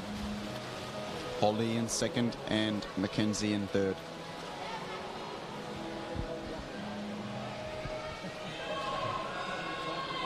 So this was heat 4 of 7, and upcoming now is heat 5.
So coming on to our final 50 here, it looks like Alicia Clark is leading. It's a pretty tight battle between Alicia, Iman Judy and Chloe Millard.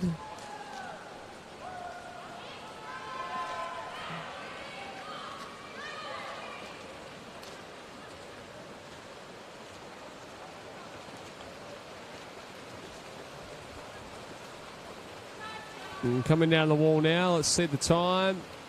2:12. Followed by 2:12.1 and 2:12.9.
And so our heat 6 of 7, so we've got 2 heats to go here in this 2 free.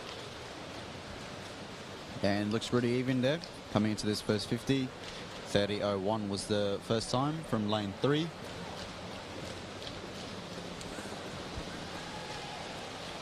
So fastest qualifier in this heat's actually Arabella Tomlinson, who's only 13. So interesting to see how fast she can go.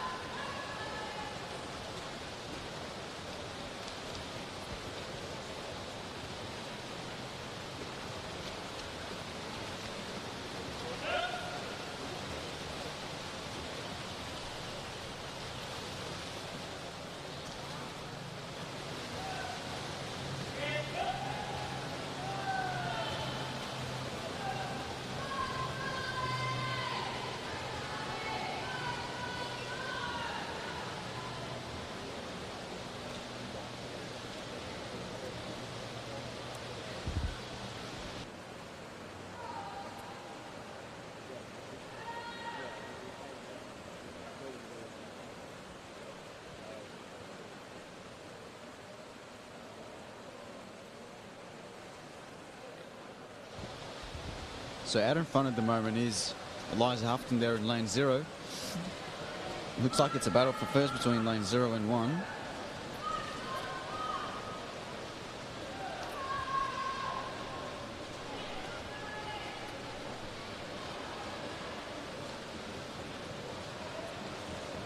Yeah, a strong finish out wide there from Eliza Houghton. So her seated time was a 2:16, and she touches it in a 2:13. It's a good swim there. It's a nice 3 seconds off.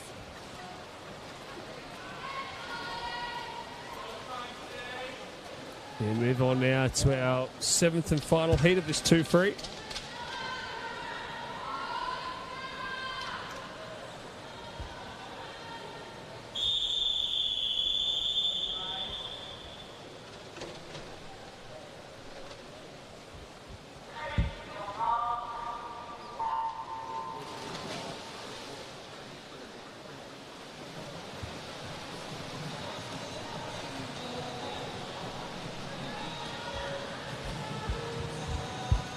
So good start there for Melissa Sharp over there in lane 2.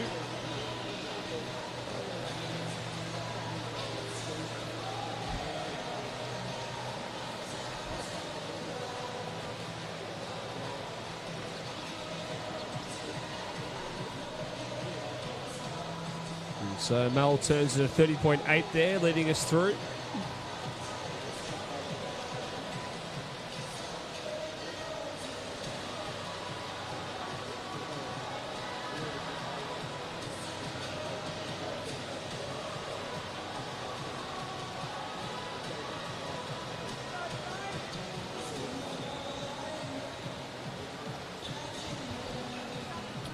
So coming into this 100-meter mark, it looks like Melissa is leading the pack. 1:04 was her time.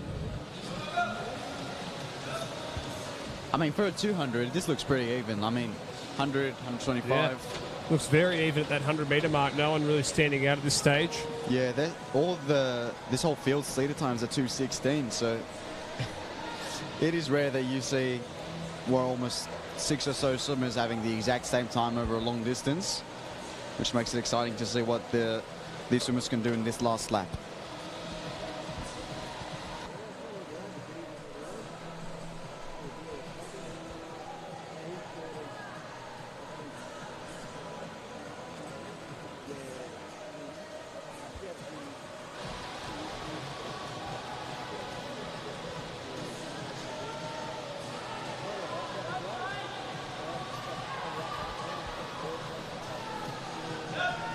So Grace headed there, making a move in this last 25.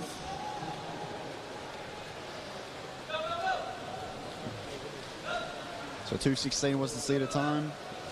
And Grace in first, 2:13. Melissa in second, PB. and Alana in third.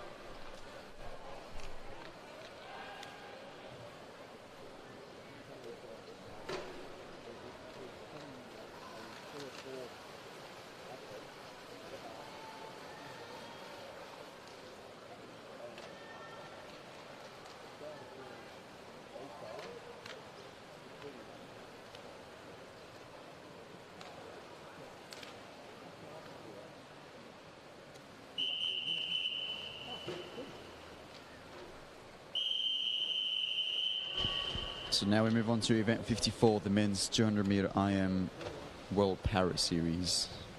Got 3 heats, and this is the first heat.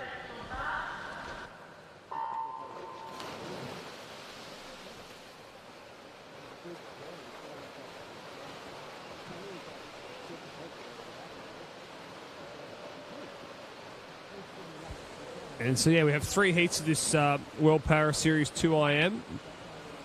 We've got a couple of S8s.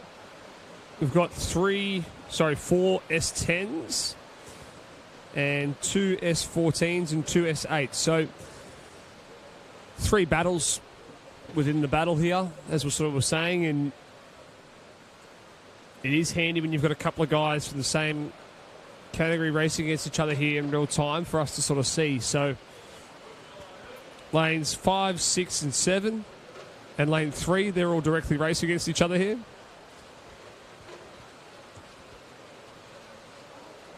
And so Cole Pearce and Nick Bennett looking very nice and strong in this backstroke right now.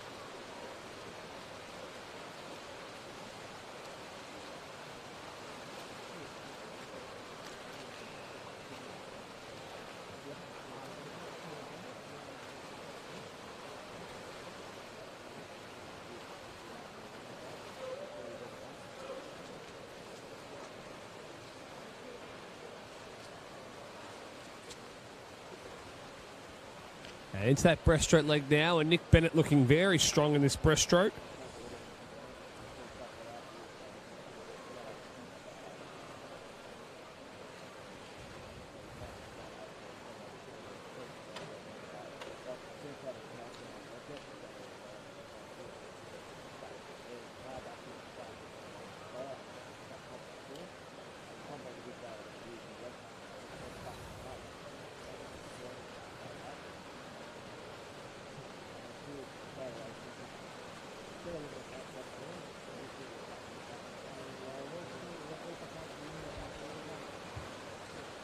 And coming down the wall now is Nick Bennett. Let's see the time he throws down this morning. He's on a 2:12. He was in with a 2:10, so be good to see tonight whether he can get under that 2:10 mark. Cole throwing down a 2:19. A little bit slower for Cole, but I think he was just cruising through this morning. Same with Alexander Elliott. There, he's gone 2:22. So these guys little bit slower than what they probably want to be. There are 3 heats of this, so they've got to make sure that they do make the final.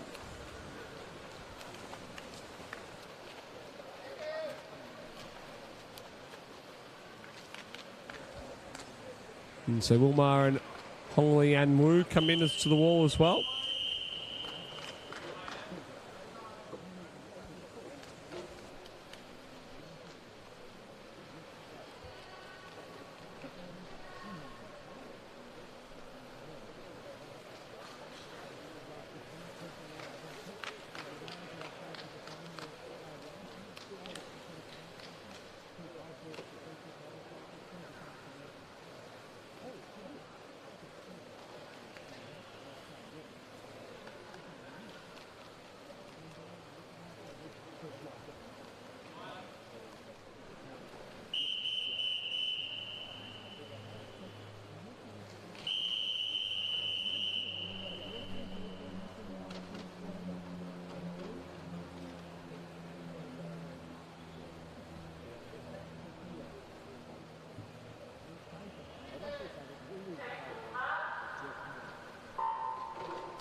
And so heat 2 of 3 now underway.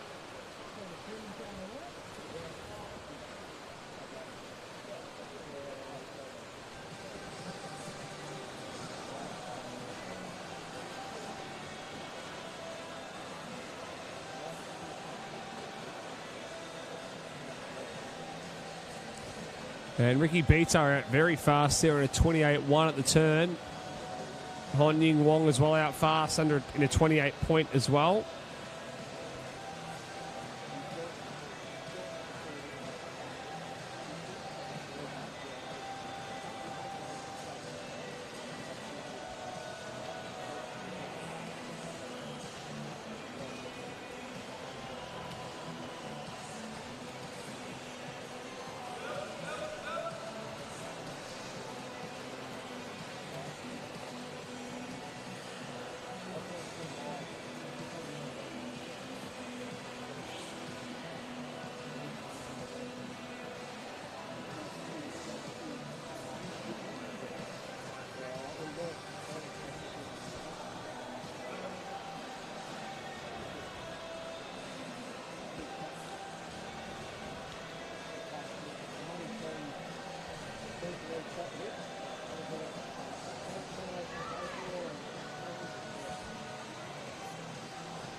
And coming up to our final 50 now, Ricky slightly leads over Hon Yin Wong and Liam Schluter as well. So here we go in this final 50. Be a good battle between these three.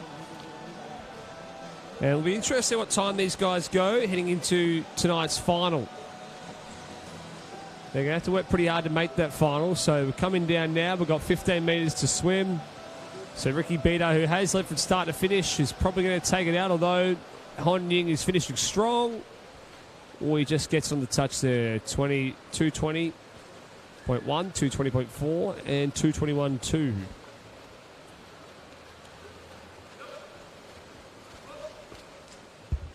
And so those three boys are all from that S14 category. So be interesting how, if all three make it through to the final.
All right, and coming up now is the final heat of the men's 200 IM World Para Series.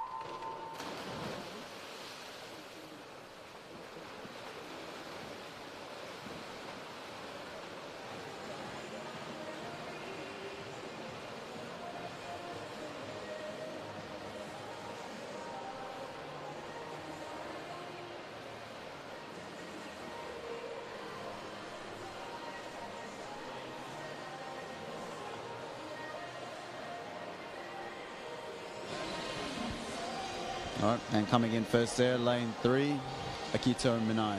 28.4 was his time.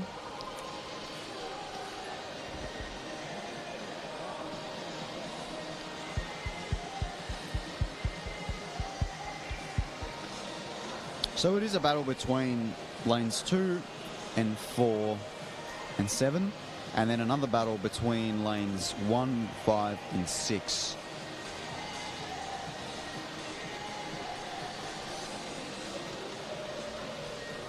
So Timothy Hodge there leads at the 100-metre mark, 1:02.9, which is a very fast split. His stated time's a 2:13, so he's on track to having a very nice PB.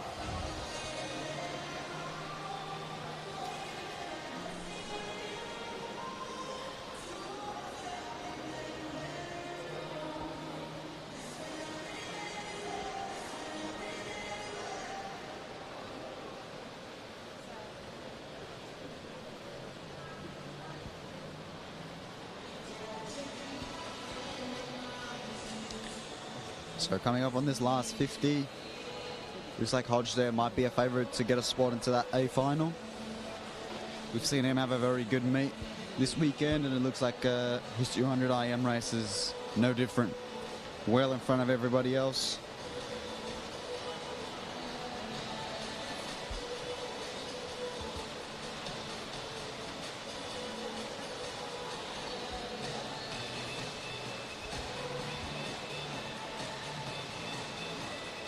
And 2:15 is his time. So slightly over his seed time, which was a 2:13. But I think that should get him in the A final for tonight. And Akito in second, and Sun Lok in third.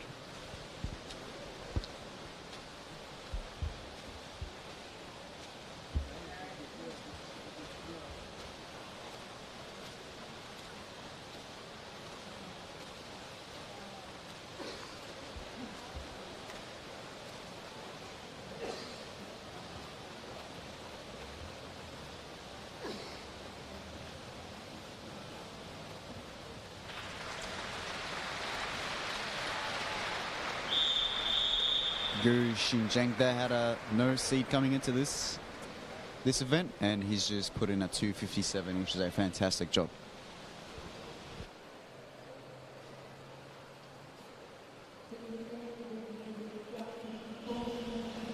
All right, and now we move on to event 154, the men's 200 IM, but this time Vic Open. We've just got one heat this morning.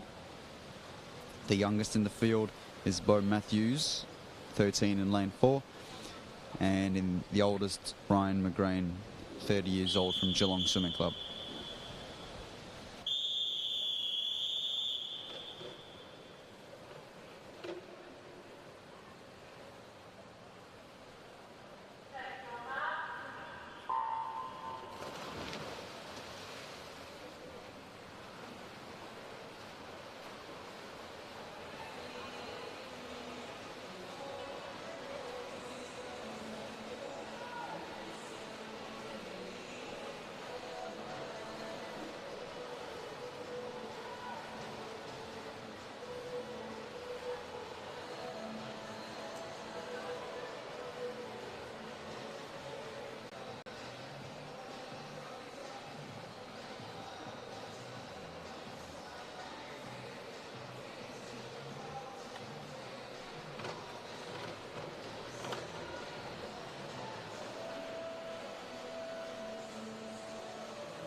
And so Bo Matthews currently swimming along here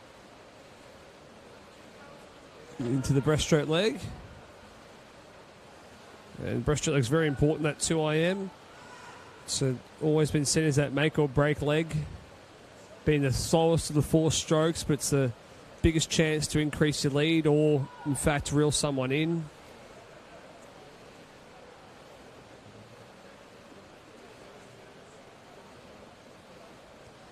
And so Bo turns now into the final stretch. Ends up with the 2:42.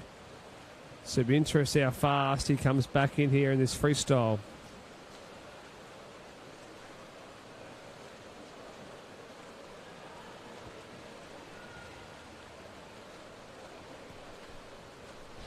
Yeah, Matthews has been having a great weekend, Tim. Pardon, sorry? He's been having a great weekend. He has. He's had a busy weekend. A lot of events. So he comes down now.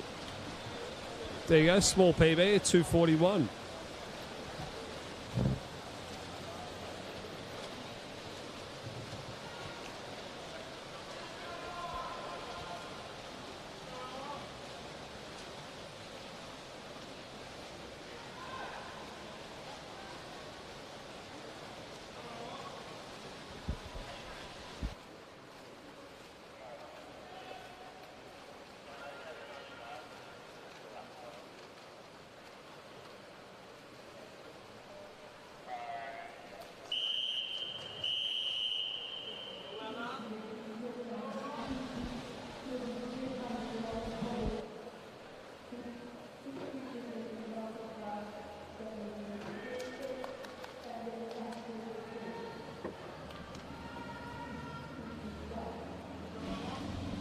All right, we move on to event 56, the Women's 200 IM World Para Series. We've got 3 heats this morning.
So it looks like a good start there from Yu Lam Chan.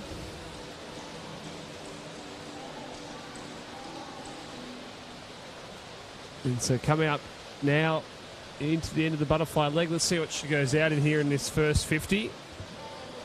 Out at 30.7, so out nice and quick. Yeah, leading the pack at the moment. I think butterfly was a good leg for her, but her backstroke looks like she's pulling away from the rest of them. Yeah, and we've got a couple of different battles, as we said. So Kira Stevens and Ariana Hunsicker, the Australian and the Canadian, will be battling out there in the S10s. And we've got also Katarina Roxon, Gabriella Ben from the S9s, and Danielle Kissa and Ji Su from China and Canada battling out in the S6 category. So there are 3 heats of this too. So these guys have all got to go pretty fast if they want to make the final. So 109 there was the... Especially when there's multiple people in their category. So they're really going to perform here. And this is going to be a really good battle right now between Kira Stevens and Ariana Hunsicker. And so right now Kira is in front of her.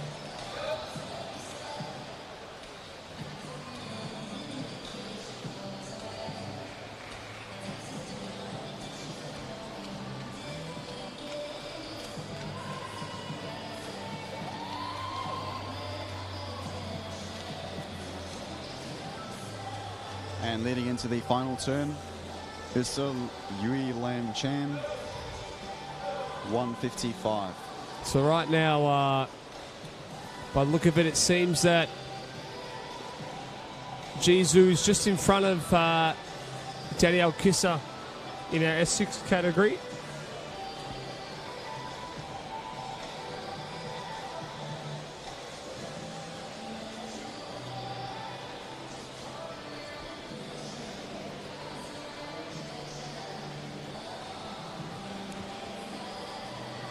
Even though they're not battling each other, looks like it's a comfortable first there for Yui Lam Shan, 2:31. Well, there's a bit of a mistake in our time book here. It says that she was entered with a 23.15. That's a pretty fast 2IM. But 2:31 is a great swim. Kira Stevens there comes in at 2:39. She looks pretty comfortable. And Ariana Hunsicker comes in here in a 2:53. Katarina Roxon there. Gabriella Ben also coming in. So Gabriella Ben's just gone under 3 minutes there, 2:59. So she's taken off 2 seconds. So that's a good swim by her.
All right, so coming up now is the second heat.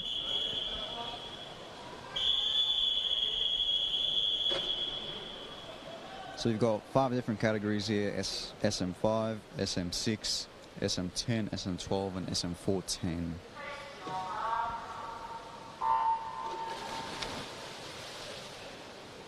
Good start there from Nicole Turner in lane 2.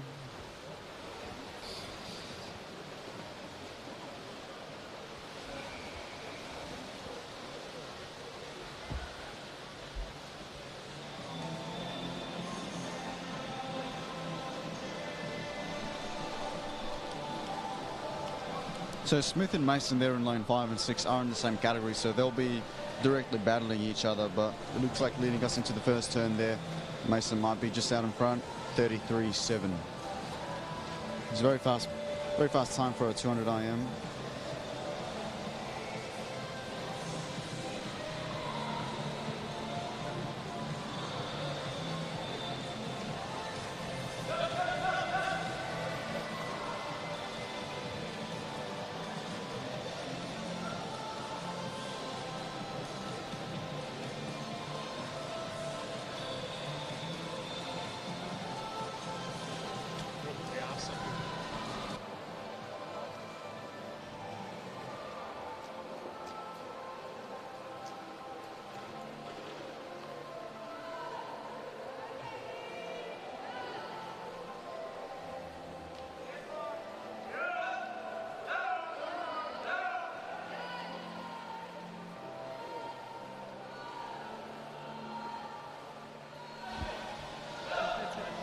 So it looks like Mason there.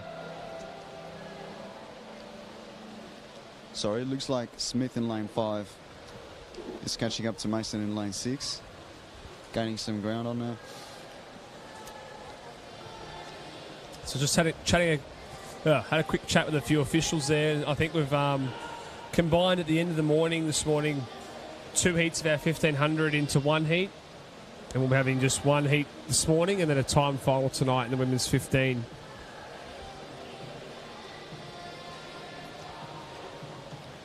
So it looked like her breaststroke leg was probably her favourite leg there because she got up a lot of ground there. She had a big amount of ground. As we've been saying, look, the breaststroke legs are very important leg in a 2IM, probably the most important. Because I feel like if you're a weak breaststroker, it's very hard to compete really well in a 2IM. Yeah, definitely. So Gabriella Smith's seated time is a 2:42. And she's the youngest in the field, and she touches in a 2:41. 5'7". So that is a PB for her.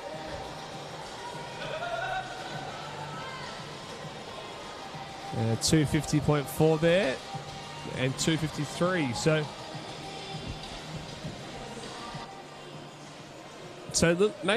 Lily Mason Fox there, 252. So she's only just a second over her time.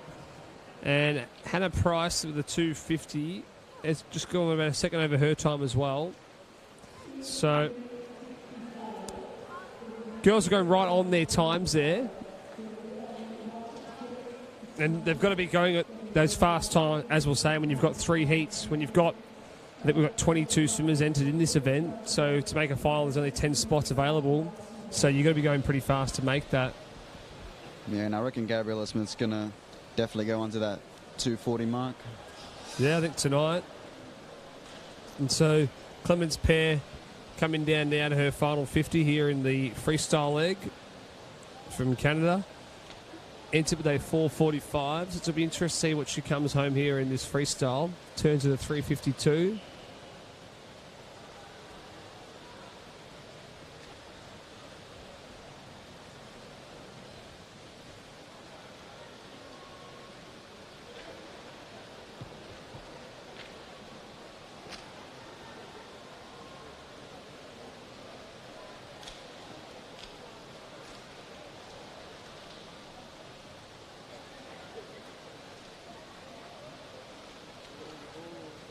And so Clemens Pair coming down now the wall now. She has 15 metres to swim.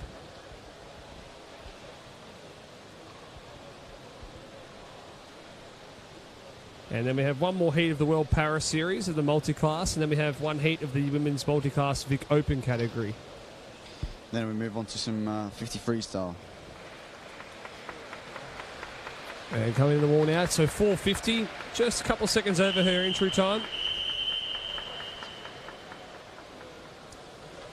And so we move on now to the third and final heat of the women's 2IM multi-class. And so in the middle of the pool there, we've got Jasmine and Poppy, who are from their S10 category. We've got Yanlin Yu and Jessica Teeny from the S6 category. And then we have a few other categories in there, S8, S7 and S9. So it's hard for us to sort of gauge who's making the final here, because we'll have to sort of wait and see once all those times are produced, and then those times are based off the world record, and then the points are scored. So for these guys, if they are going a few seconds over their time, they may be in strife of missing that final.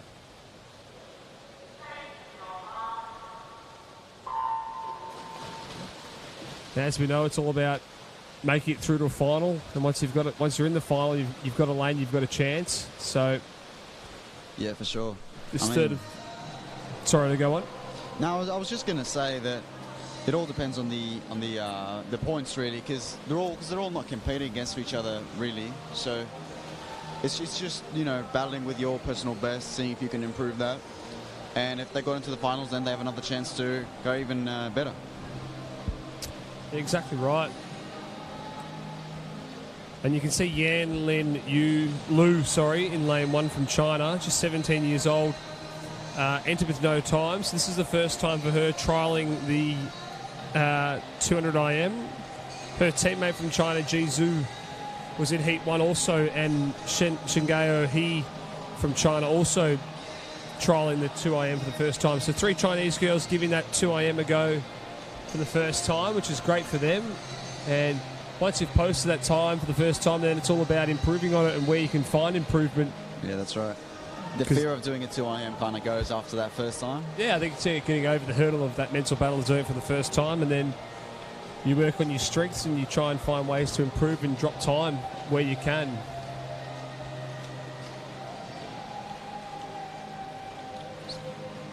So it looks like... it's like the mental battle when you first ever do your first 100-metre race. Yeah. It's always a bit daunting, and then your first ever 200, then your first ever 400, and so on. That's true. But there are some events where you just don't get over it, like the 4 a.m. 200 fly. These I just think, well, for me at least, Yeah, definitely. Yeah, these are some hard events. And leading us through into the final turn there, Jasmine Greenwood. I think you'd find too, a lot of these swimmers, they'll probably, when they go on to the next stage of the International Para Series, they may drop one event or two and they might focus on their best.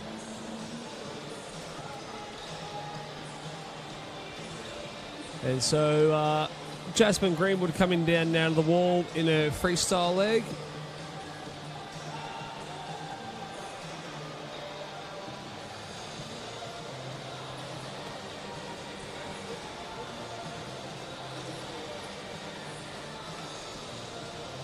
And she was ending with a 2:32, and she's gone 2:36, so a little bit over that entry time. Alan Keane from Ireland coming now into the wall, as is Poppy Wilson.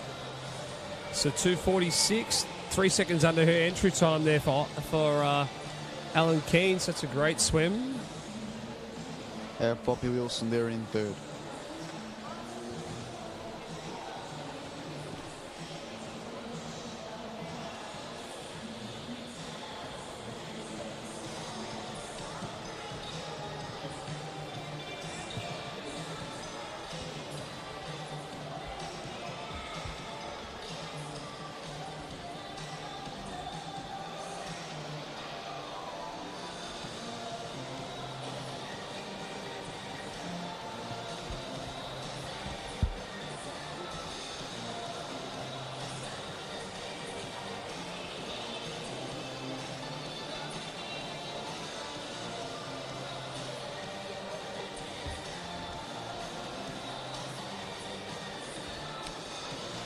So it is a direct battle between Yan Lin Lu in lane 1 and Jessica Tinney in lane 7. So it looks like the Chinese swimmer Lu will take the win there at the third 50.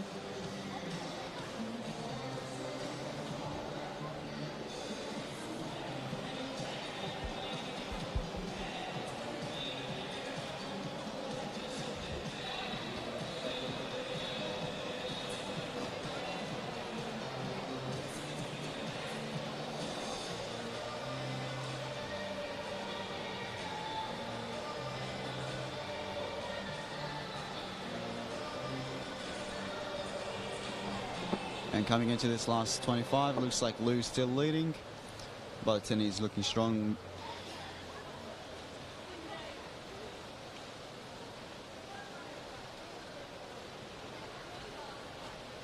So Jessica Tinney's seated times are 4:46. Yan Lin Lu giving it a go for the first time, so whatever time she goes, that's her PB. So 5:03 and 5:05 there for the girls. And so we move on now to event 156, the women's 200-metre IM multi-class Vic Open. So we have 4 swimmers in this one. So we're going to have 3 swimmers up here now. So we've got Jasmine Fulgrab, Kale Thompson, and Kira Warwick. So just one heat this morning. Yep, and it doesn't look like Montana is going to be swimming this one.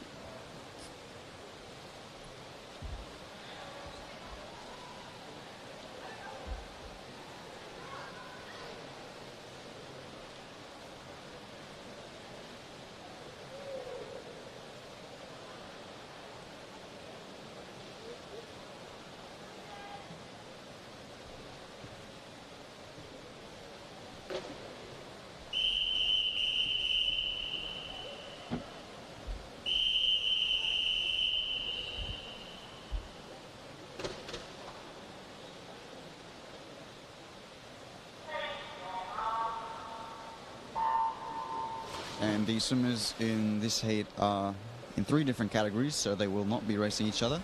They'll just be racing their own. They'll be racing themselves just to improve their PBs. Yeah, it would have been good if Montana Atkinson was in this one, because we would have had her and Kale Thompson battling directly against each other, and their entry times are very similar, 2:46.34 versus 2:46.56. So, sorry, 2:48, I should say, 2:48.56. So those two have had a really good battle in the middle of the pool in lanes 4 and 5.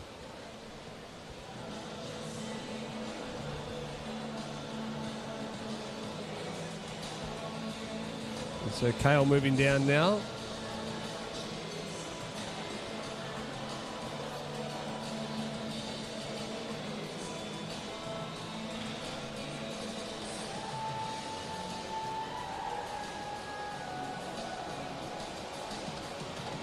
Yeah, we're coming down to the halfway point now for Kale.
And Thompson leads us there into this final 50, 2:04.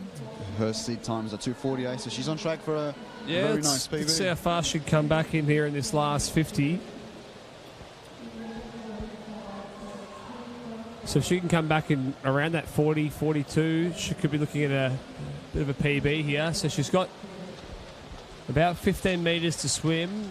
Can she get under that 2:48 and produce a bit of a PB here for us?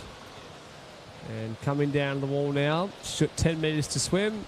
I reckon she's got it around 2:44, maybe 2:45. Yeah, I think you're right. Abdul, I think you're right. You called it. There you go, 2:44.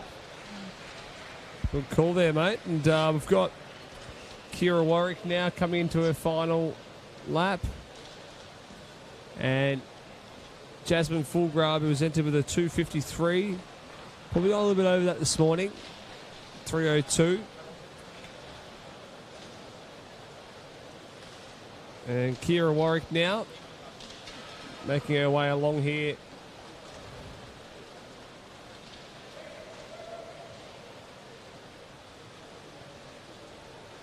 And she has about 25 metres to swim now.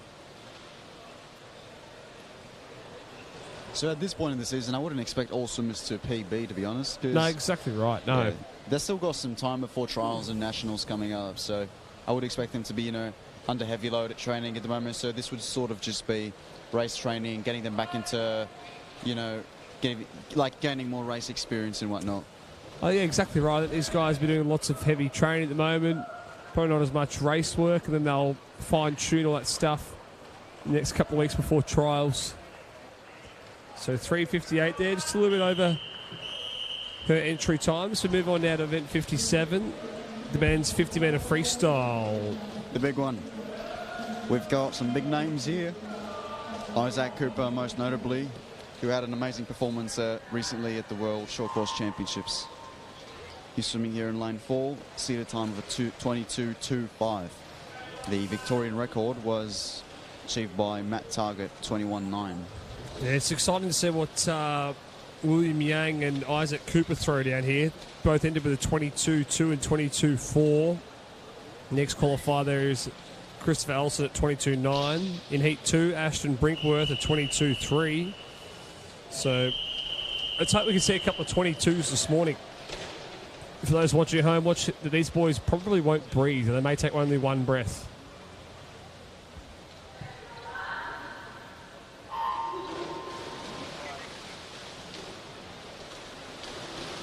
Very nice underwater there from Isaac Cooper. Straight arm technique. He's already a body length. Yeah, it looks like Isaac Cooper is pulling away now. He looks pretty comfortable. Finishing strong though is William Yang.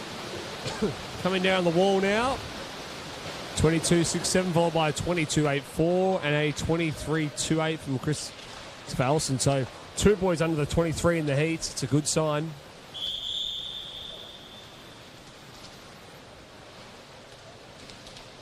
Yeah, that gets him comfortably into this A final. I reckon he's got something in store for us tonight. Yeah, maybe a 22 low tonight.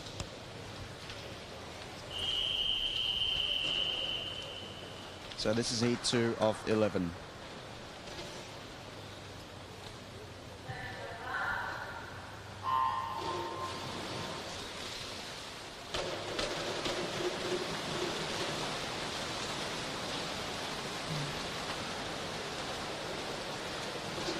And so it looks like, yeah, Jesse Gaursman there. Gorman, sorry. He's pulling away from the field. And he's going to win this heat pretty comfortably. 22.62, followed by 22.98. So once again, we've got 4 guys already under 23 this morning. Yeah, it all comes down to these, tenths or even hundredths of a second. It's all about nailing every single bit. The breakout, the finish on the wall, the breaths. Exactly right.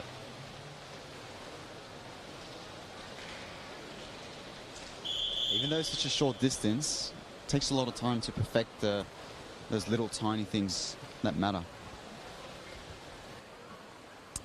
Yeah, you got to get everything right in a 53. There's not much room for error. There's no time to waste. Everything's going to be perfect.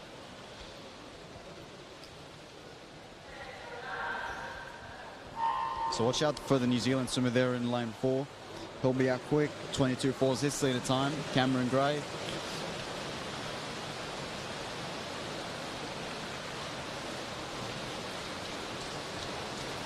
He hasn't taken a breath so far. And we're coming down now to the wall. Ooh, 23.1. So 23.1 takes it out there, followed by 23.4.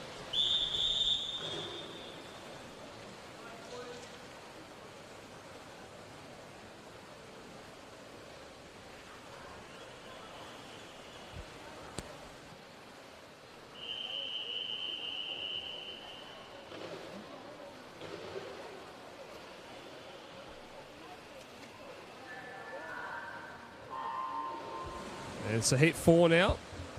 And so we've got 11 heats of this, but this will be over pretty quick.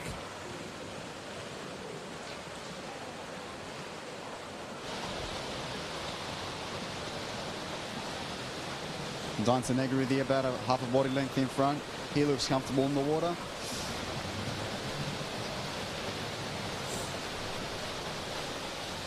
.24.70 there.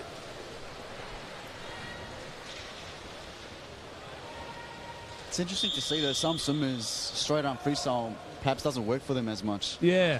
Well, I think you got to find what works. I think guys who can't rotate as much and get as much range and catch will go for the straight arm because you can just rip through those strokes a little bit quicker. Guys with a bit more flexibility will go for that bent traditional high elbow stroke. Yeah, definitely.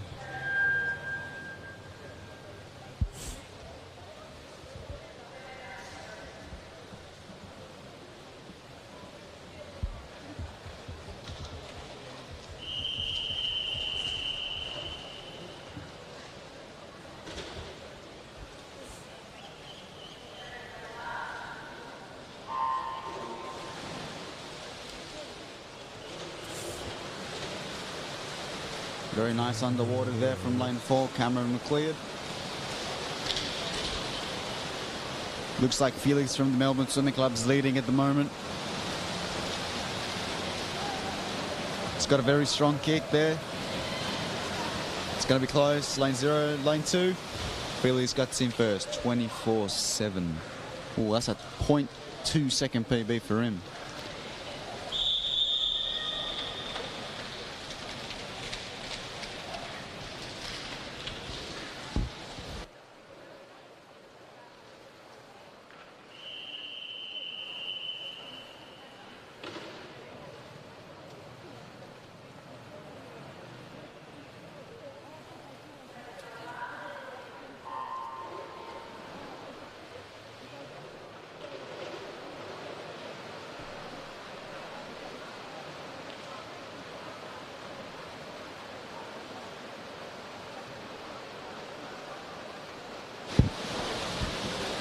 Tim, can you pick out a leader in front? Because I can't. Yeah, this one's a really tight very one. close. Might be here lane 6, actually. It is Edward Mennings there, 25.20. So that's a good swim.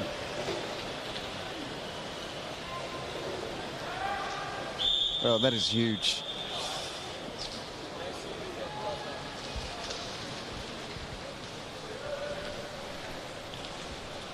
And just like that, we are on to heat 7 of 11 heats. Yeah, pretty fast we get through these. Yeah.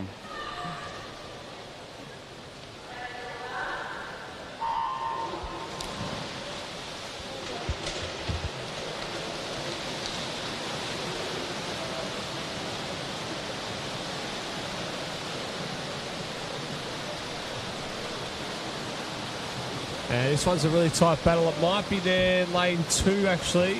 Joel Cruz.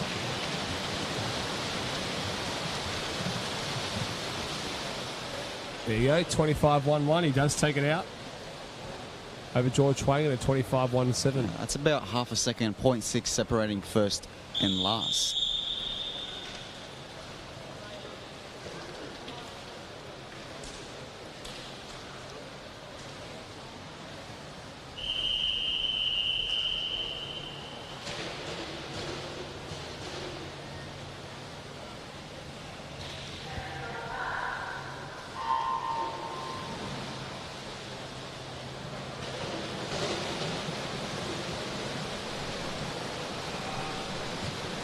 So heat 8 in the water now. We've got 3 more after this.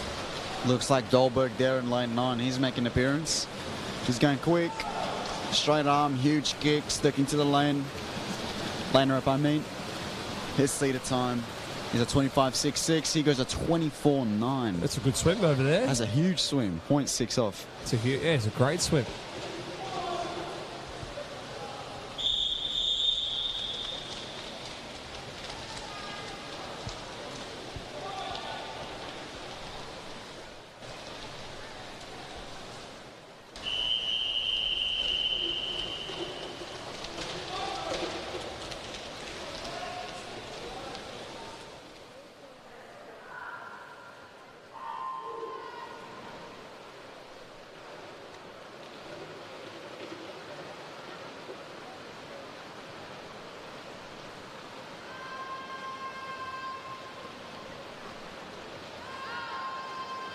Looks like Xavier Purcell in lane 4 and Jack Whitebread from lane 7 are leading us into this wall. 25.2 Xavier Purcell. Another half second PB for him.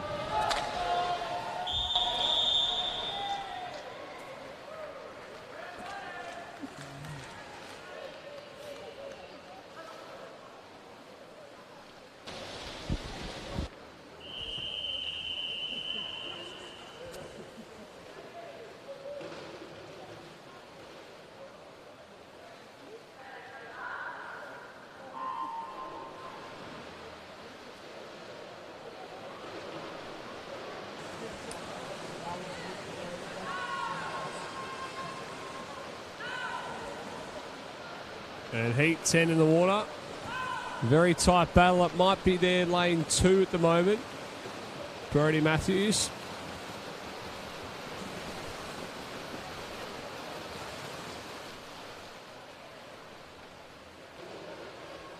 Adonis Giopoulos takes it out there at 25.97.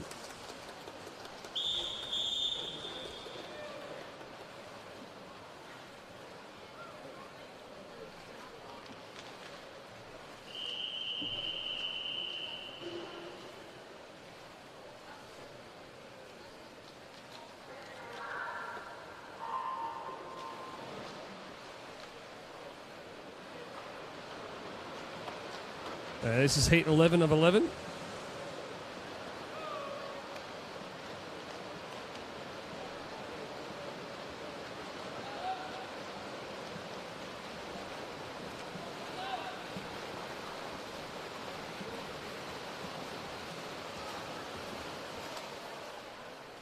Yeah, 25.47 takes it out there with Max Mangini.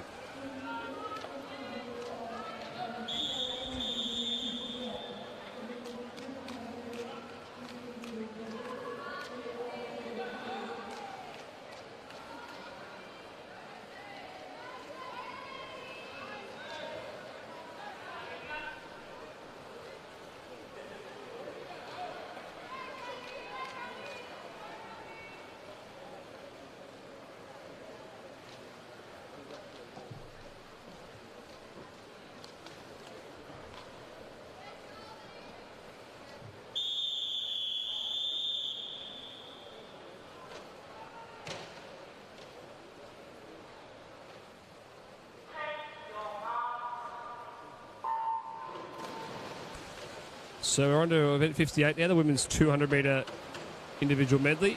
7 heats of this, and heat 1 is in the water now. And so lane 4, Kaylee McEwen, a bronze medalist in this at the World Champs.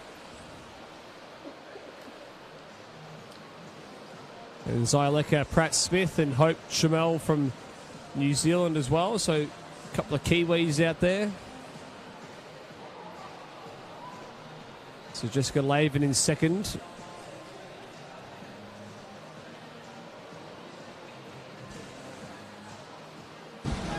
Yeah, Kaylee McEwen was the... I think she got 3rd place at the World Championships just recently, so expect a good performance from her.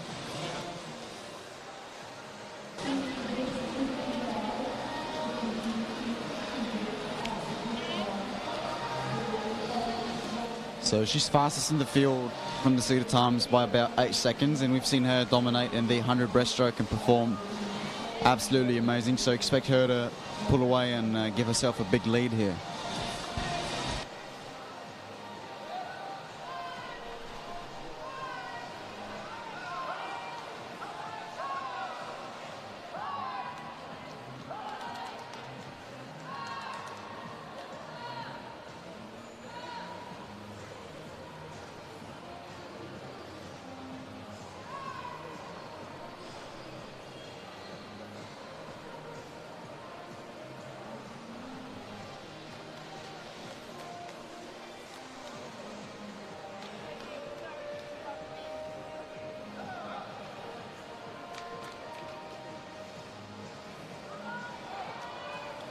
Good. So Kayla looking very comfortable here this morning in the heats, as we'd expect. Seeing second place currently is Zyleka Pratt-Smith. Fellow country person there, Hope Chamel playing 4th. And over the side there, Jessica Laven having a good swim too. So Kaylee comes in, cruises through at a 2:15.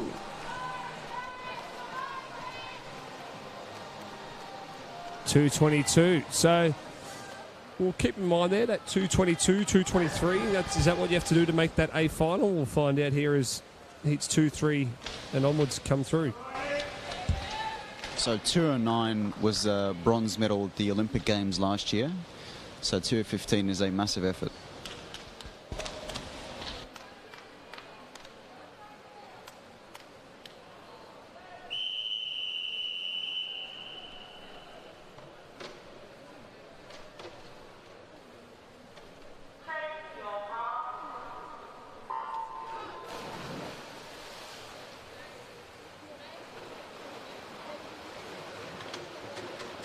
And heat 2 now is in the water.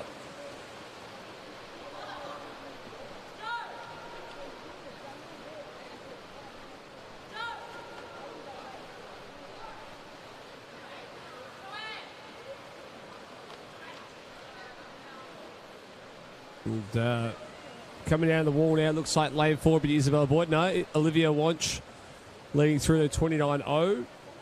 Leads for that first 50.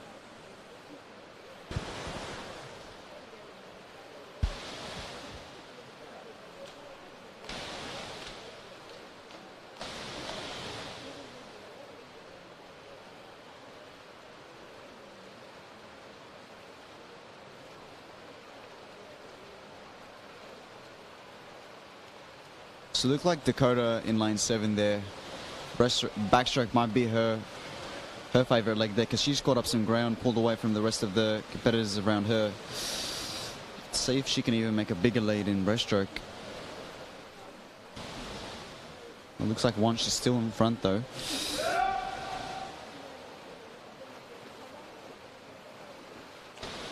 The fastest lead in this heat's a 2:16 by Isabella Boyd in lane 4.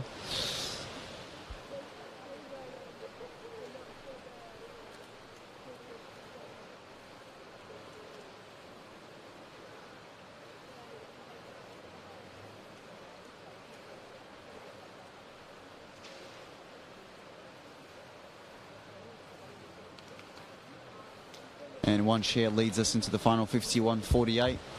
Yeah, we heard Gary Barclay last night talk about the progress of Olivia Wunsch. And so She's coming down now in the final 50 metres. And finishing strong, though, is Isabella Boyd and Zoe Deacon. Interesting how fast these guys go compared to Heat 1. 2:22 is what second and third went.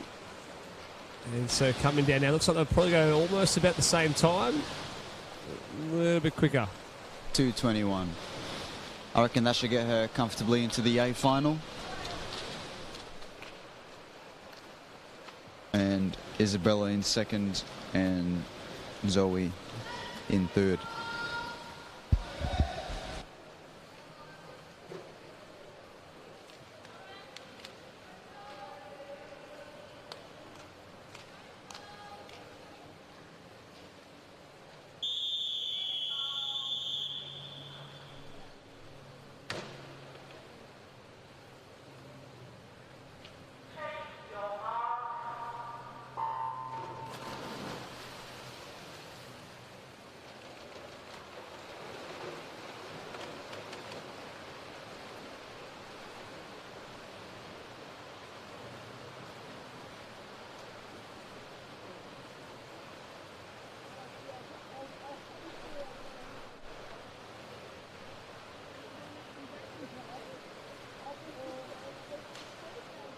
And Heat 3 in the water here. We'll see how fast they go out in. Out to 29 from Gabriella Pinegar.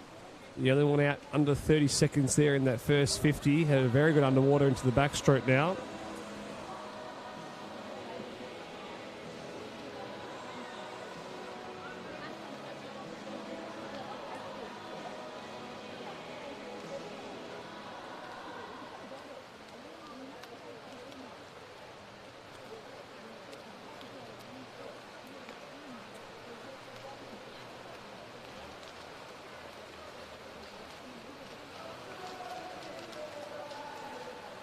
Yeah, coming into the breaststroke now.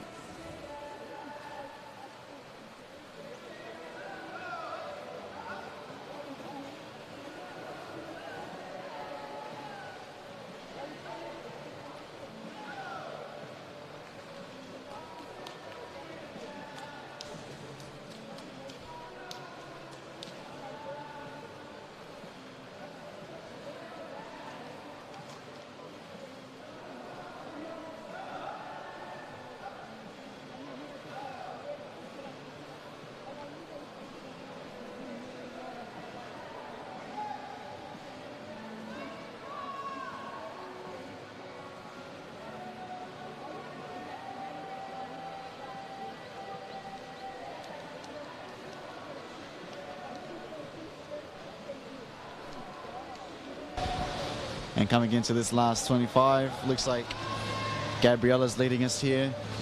Comfortable first, but anything can change in this last 5.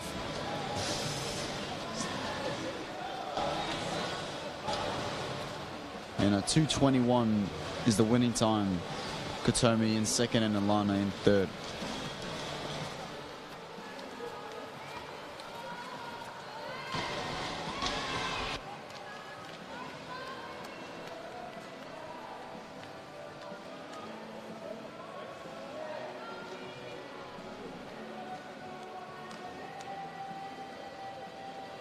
All right, now we move on to Heat 4 of 7. The margins are slightly closer in this heat. The fastest and slowest are about a second and a half apart.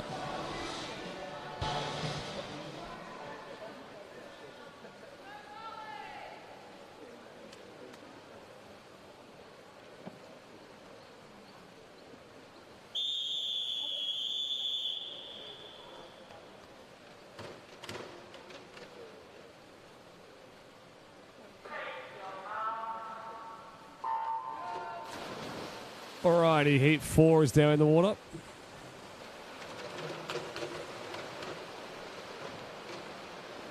And so can anyone push up and make a B final, A final from here? That'll be the goal for these guys.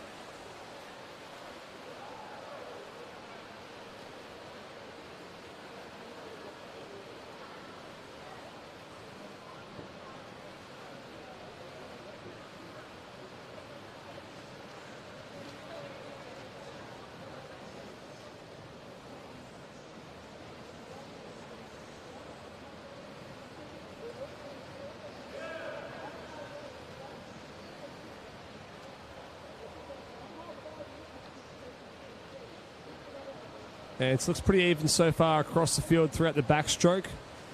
Coming up to the breaststroke next.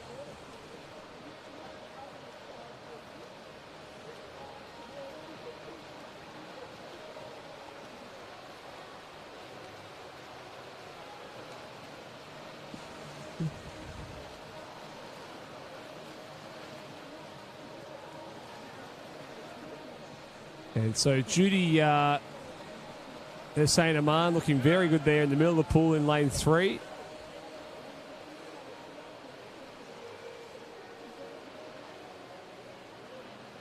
Alongside her also Ashley Dunn having a good swim there in lane 2. And in the middle of the pool now it looks like it might be Greta Savell and also Layla Mahfouz coming through.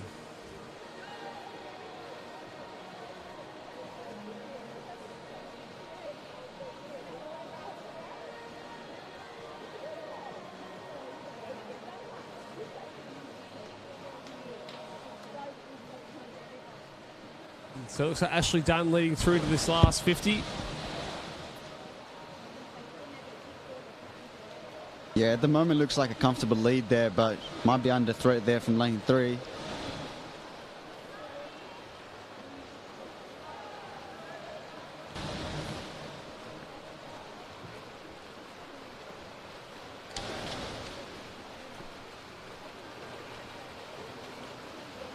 And it looks like Ashley there gets the win, 2:28.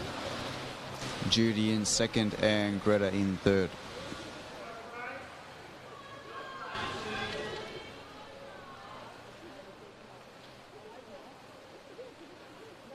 That's a nice 2-second PB there for Ashley. She'll be happy about that.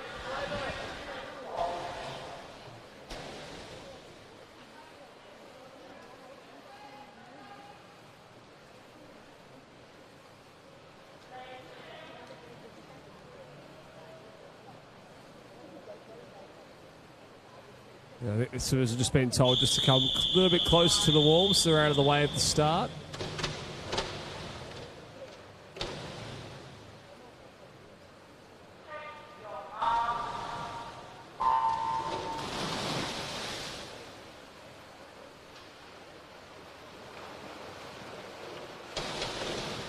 Special mention there for Zara Olawinyi, who's only 12 and making a state open appearance. So yeah, I think her older sister is a very good backstroker and freestyler.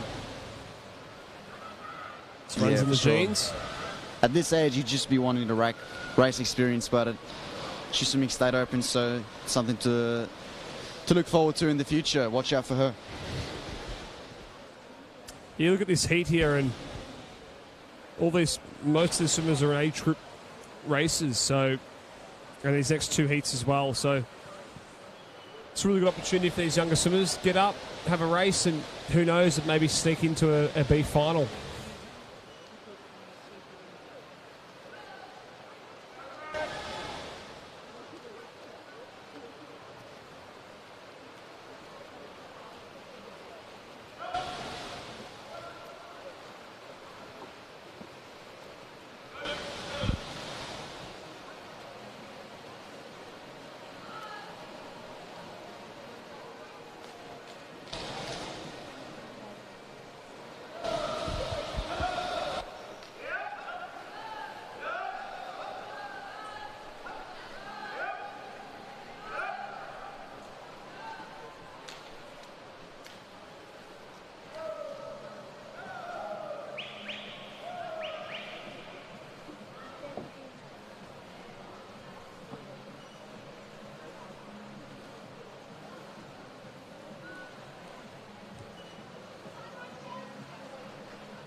Alrighty, coming down into this 150-metre mark. It looks like it's Emma Rao, followed by her teammate there, Riley Cardell.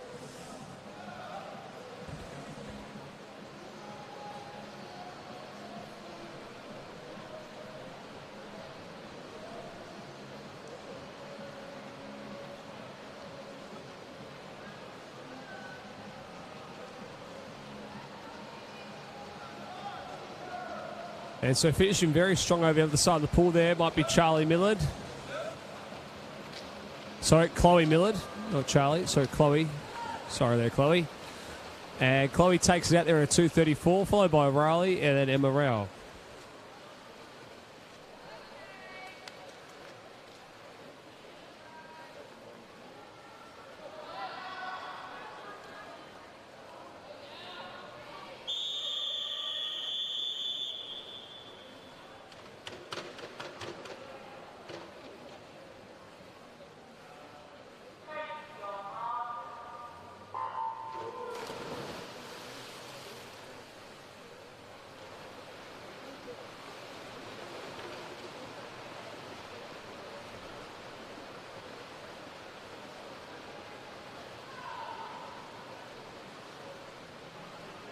And so heat 6 in the water now.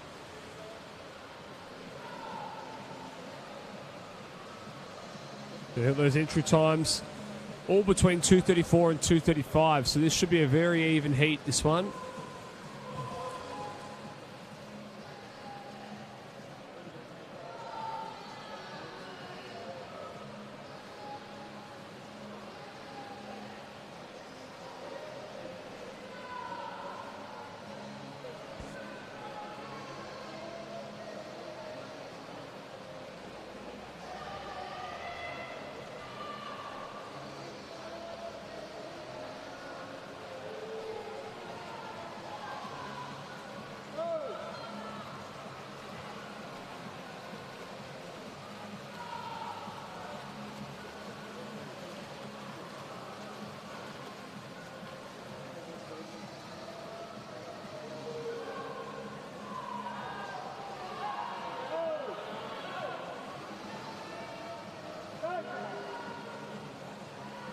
And so Isabella Osborne looking very strong in this breaststroke leg, as is Sion Kinzet.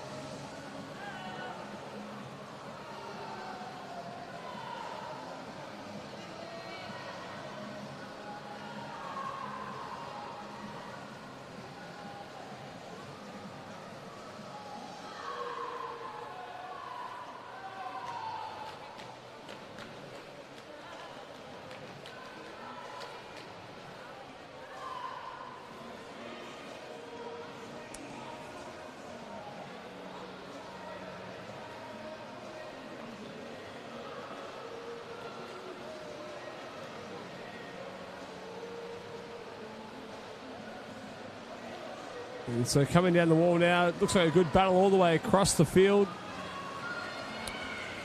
And so Isabella Osborne looks like she's going to take this heat out, and finishing strong over next to us here is Amelia Otto.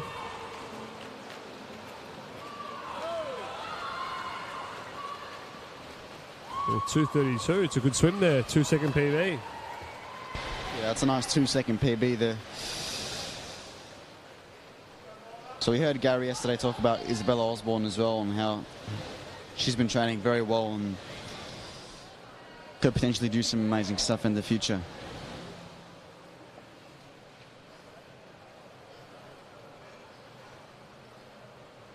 Also do note that in the middle of training season, improving 2 seconds is a big feat. Yeah, that's a great effort. Yeah, her coaches would be very happy that you wouldn't expect her to be tapered right now. So.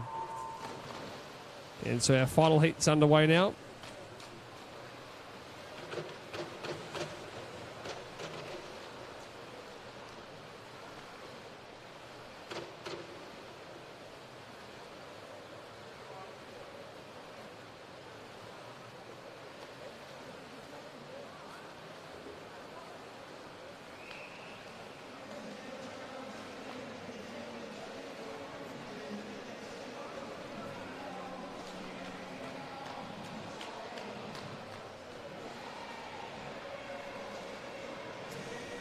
And so moving to our backstroke leg now. And so Madeline Hobarth is not in this event. So just got Jess Proudlock, Sophia Molnar and Darby Wilkes.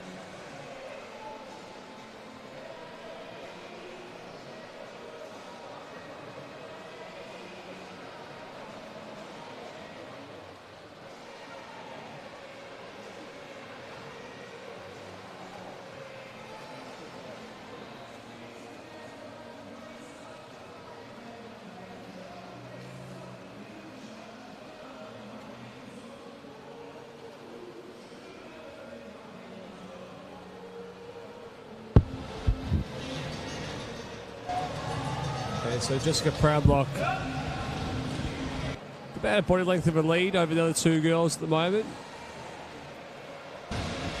Yeah, so Jessica's been leading from start to finish at the moment. Let's see if she can make an even bigger lead in that freestyle leg.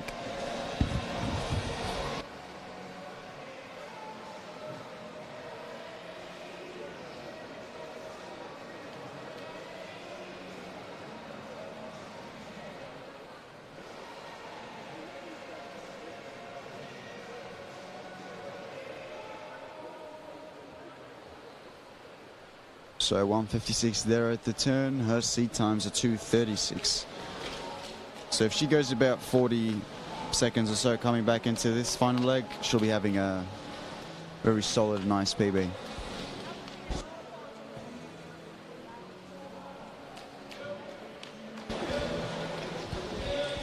Looks like it's a comfortable second there for Darby in lane 6.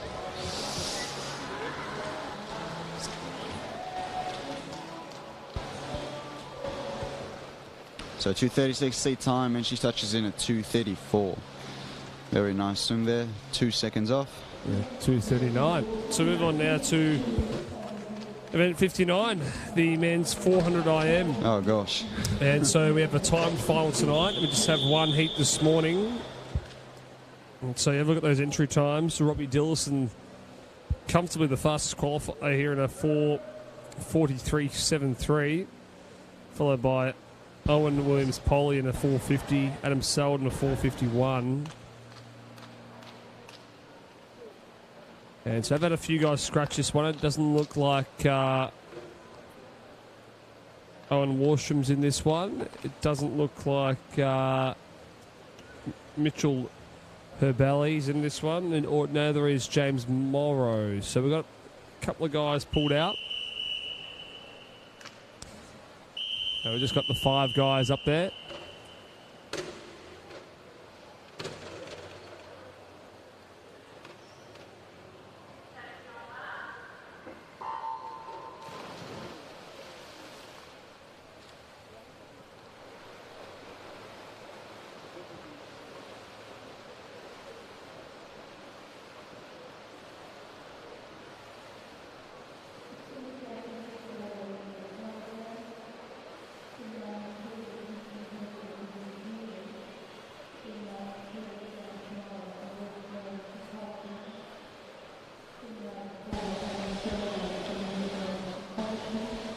So Tyler Theodore from Western Melbourne Propulsion here leading at the turn. It is somewhat even there between the Melbourne Propulsion swimmers in the middle.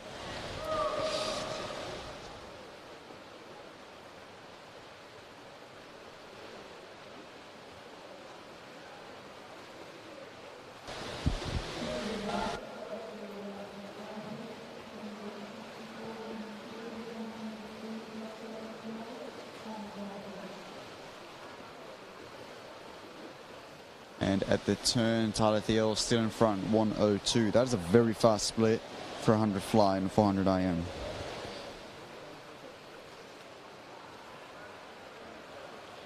He's starting to make an even bigger lead here in the backstroke leg.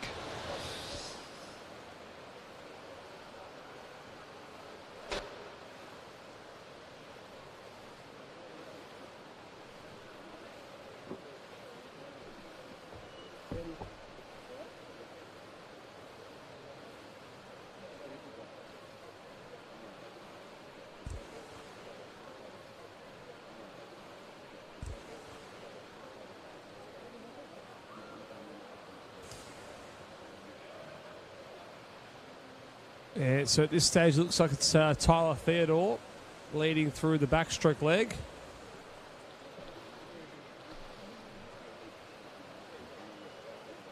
Entered with a 4:52, so interested to see how fast he can go.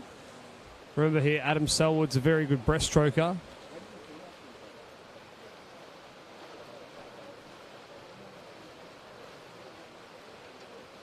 Yeah, expect Selwood there to have a really long glide and efficient breaststroke catching up to Tyler Theodore. It is a big gap though, so let's see what he can do in this 50. Looks like over there in lane 2, Mitchell Herbelli having a good swim too. And can James Morrow do something and catch up to these boys as well?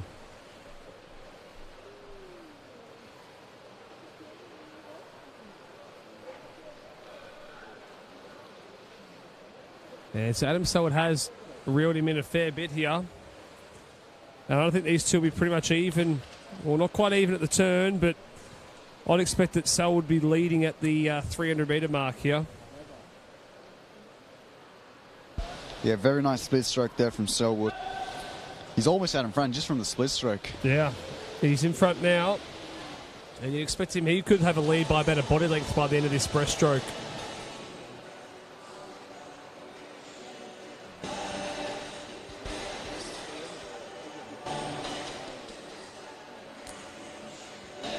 There you go. He's got a huge lead now, Adam, in the as he heads into the freestyle.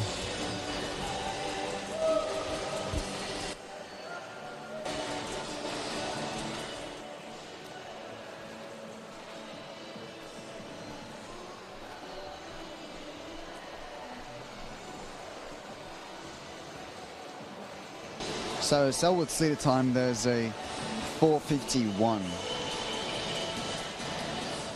Yeah, it'll be interesting to see how fast he goes this morning.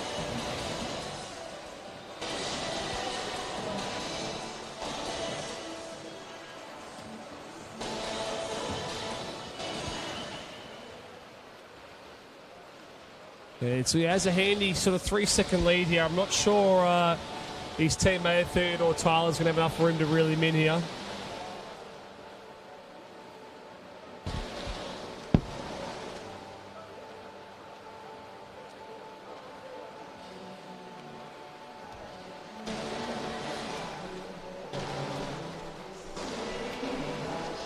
And he's coming down the wall now. This is going to be a good swim. So Adam goes a 4:44 there and a 4:47 for Theodore Tyler. So Tyler Theodore, I should say. So good swims there from those two boys. 7-second PB. Yeah.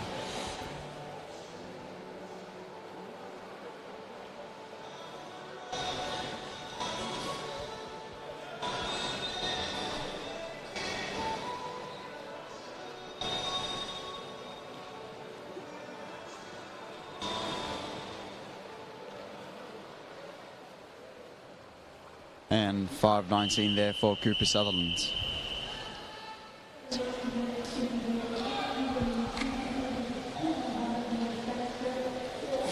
All right, now we move on to event 60, the women's 50-meter backstroke. We've got 8 heats this morning, and this is the first heat.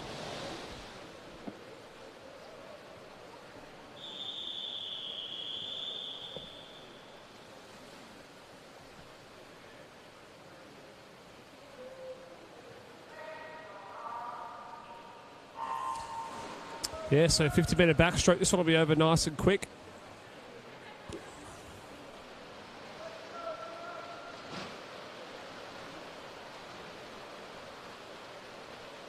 And so Lona Anderson there in lane 4. A pretty big lead here. Looks like lane 6 there might be Nazar Klankar. Yeah, that's a huge lead there for lane 4. Not a lot of kick. 29-1.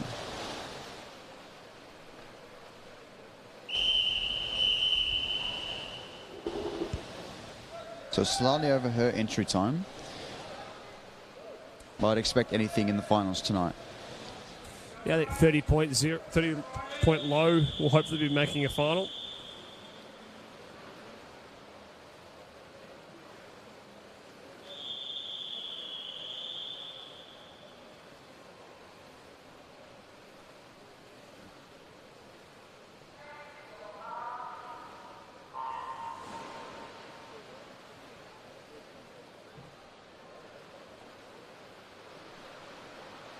And Liv LaFoe had a great start there in lane 4.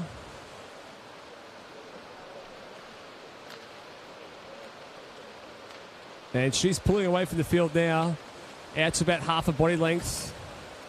Finishing strong is Charlie Miller as well, though, in lane 5. Yeah, she's had a good 200 race, a good 100 race, and it looks like she's had an awesome 50 race. 29.34, it's a great swim. 29.3. Followed by Riley McBride and then Charlie Miller did a 30.4.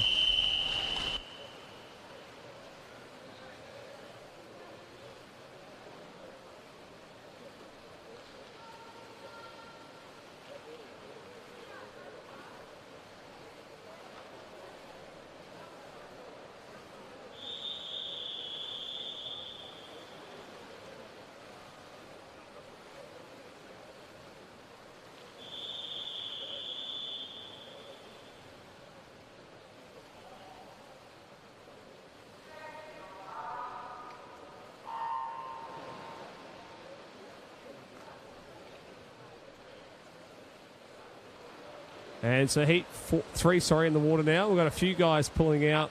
As you can see, as we'd expect later in the morning that after a busy weekend, swimmers will pull out of certain events. Looks like Sasha Jones there in lane 4. She's going to take out heat 3 here. Let's see the time. 30.00. It's a very good swim. Followed by 30.5 there from Sienna Shepherd.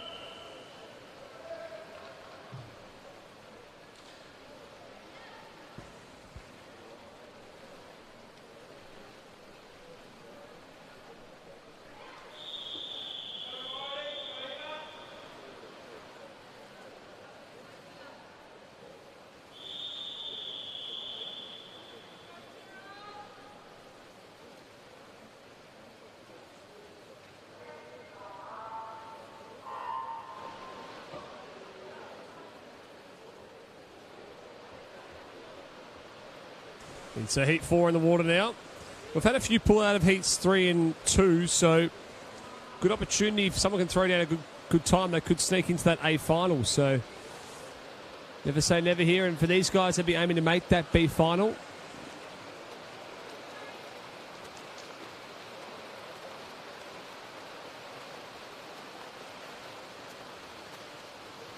And a 31.3 there from Bridie Quayle takes that heat out. Move on now to heat 5. It's a nice 0.7 PB there for Quayle.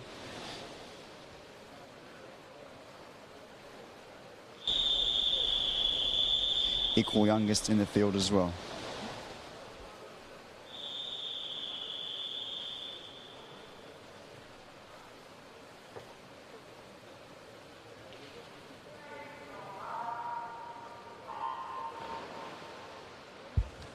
And heat 5 now in the water. So a really good start there from lane 6. Maynard Mafuz. Sorry, it was lane 5. Sorry, Chloe Rowe-Hagens. And also swimming well out wide there is Tara Barnwell.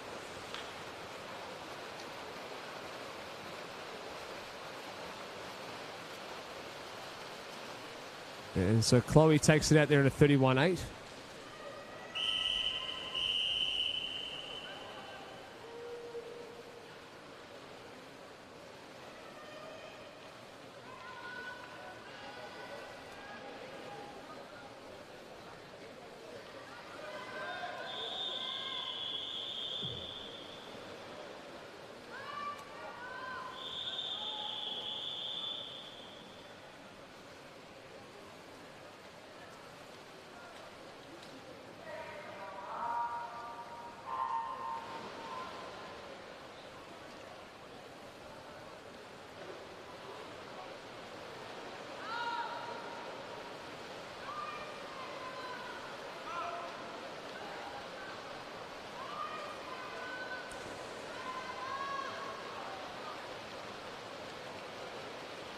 And it's coming down now is the veteran there, Sean Whittaker. A fantastic 200 metre backstroker. Takes it out at 31.6. It's a good swim.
And so move on now to heat 8 of 8.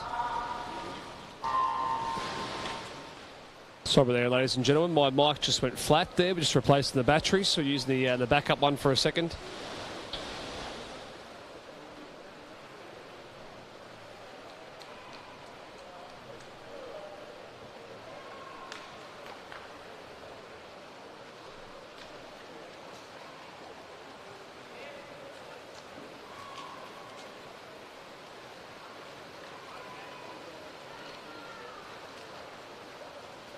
And Tani Cronin takes that there in a 33.03.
All right, so this is the first heat of 6 in the men's 100-meter backstroke. Fastest seed here, 53.7 by the New Zealand swimmer. Oh, bit of long hold there. So the record is a 53.1 and the fastest seed is a 53.7. So we might be able to see records being broken here. Lanes 4 and 5 leading the pack at the moment. Not a lot of kick I'm seeing from most of the swimmers. Lane 5 leads us in. Josh 27. Whoa. Josh 27.3.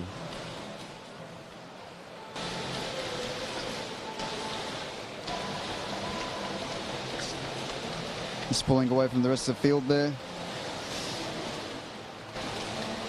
Good performance there from lane 6 though. He's competing with lane 3. Oh, it's going to come down to the last touch. Ooh. New Zealand swimmer 55, Andrew Jeffco in first. Josh in second and Seabom Lee in third. So pretty slow for these boys overall. Commit their entry times, but you'd expect that on day 3. These boys have all raced a fair bit the last couple of days.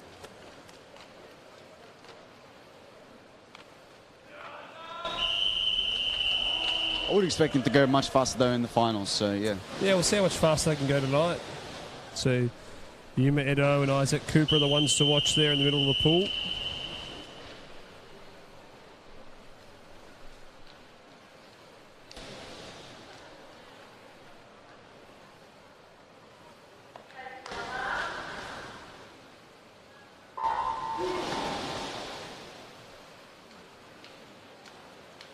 Very nice underwater there from the whole field.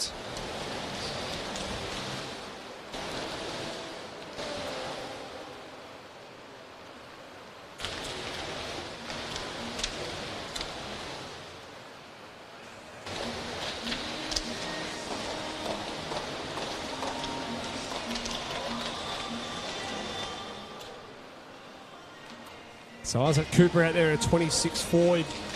A great 50-metre backstroker. So always expected him to be out pretty fast.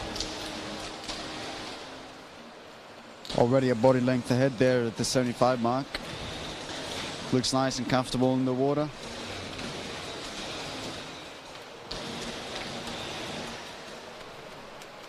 SC times are 54.0, slightly over that, 55.2. Two Japanese swimmer, Yuma and Kazuki, in second and third. I think the cutoff for the A final might be around 55, 56. Yeah, looking at that there, we've had two guys at 56, a couple of 55s, and then a 58. So, yeah, probably about that 56, 57, yeah, 55. This will be the heat 3 of it, so we'll see the last of the seeded heats.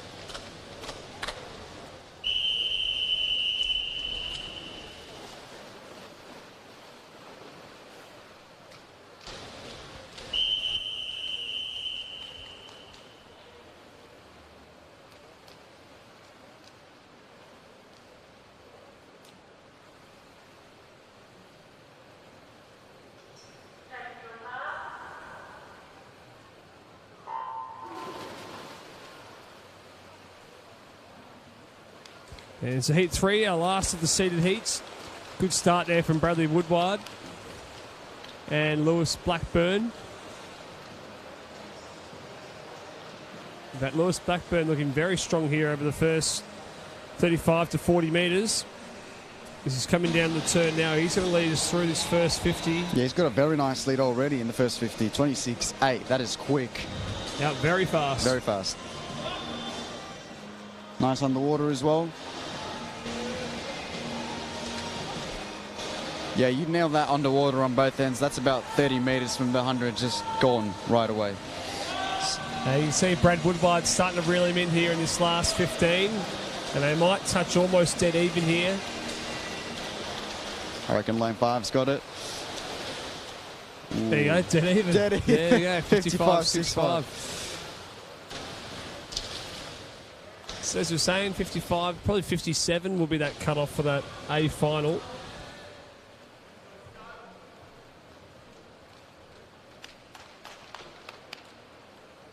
All right, so this is heat 4 of 6. So the whole field here is above the 1 minute mark. Let's see if any of them can go 1 minute flat. So Jack Morrow there with the fastest seed in this heat in lane 4.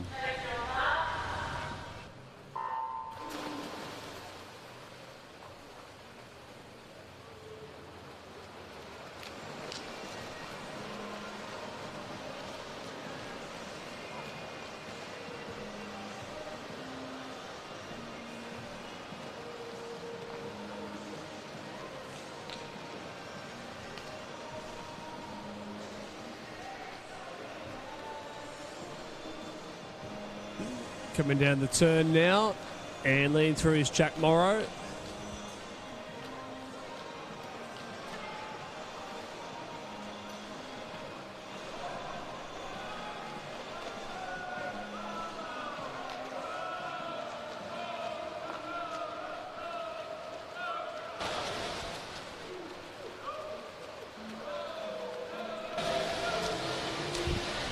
So loose dead even there between lanes 4 and 5.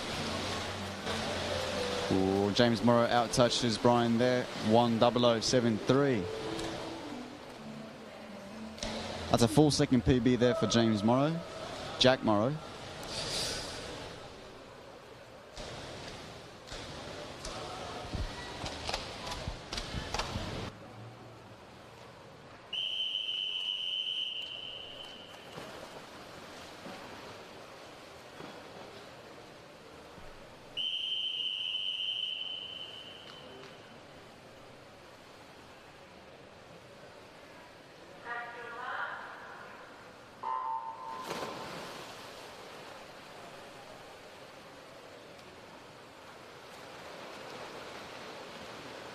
And so, heat 5 underway now.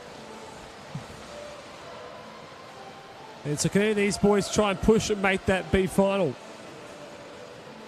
Might see some, maybe a couple of guys pushing into that 101, 100 region.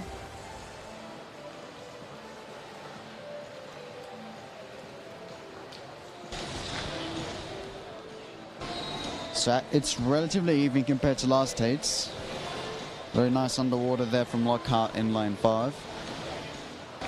Lane 3 is just in front.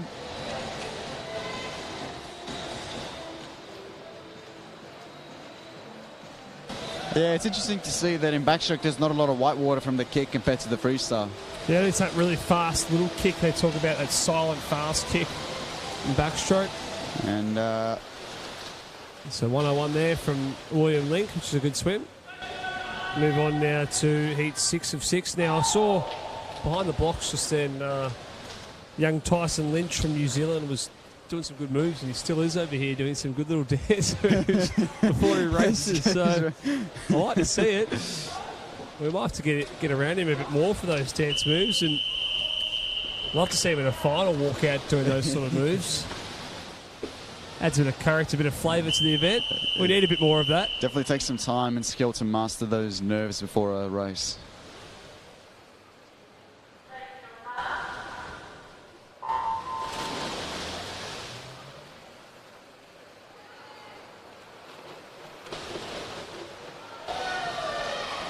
A good start in the middle of the pool there from Alex Hillman.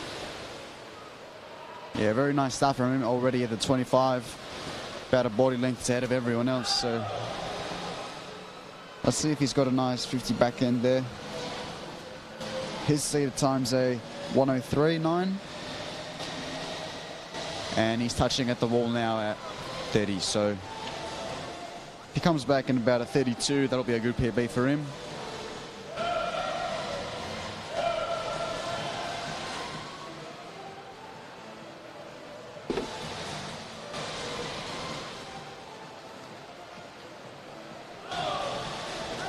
Hillman out in front, but it looks like lanes 7 and 8 are making an appearance now.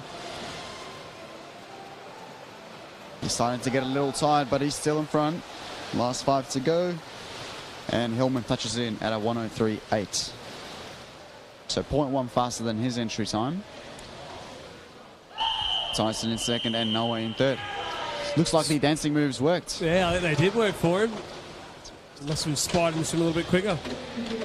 So move on now to event 62, the men's 200 metre freestyle multi-class World Para Series. So 2 heats of this one, and then we have the men's multi-class in the Vic Open. So looking ahead, we've got a number of 200 freestyle races and then 1500 freestyle to finish off the morning.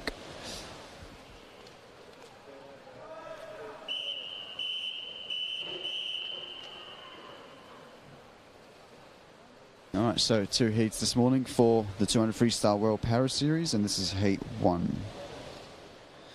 It's a direct battle all the way from lane 1 through to lane 7.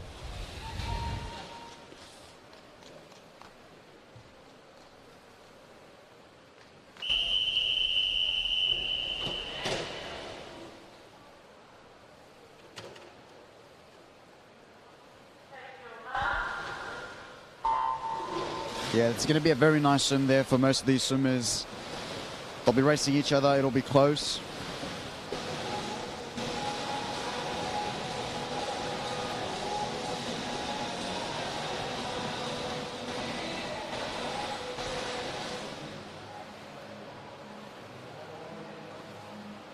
Nick Bennett there out in front. His seated time is a 1:54. Touches in the wall at a 27.4. So fast split for the first 50. It's all about maintaining maybe the exact same time or just a +1.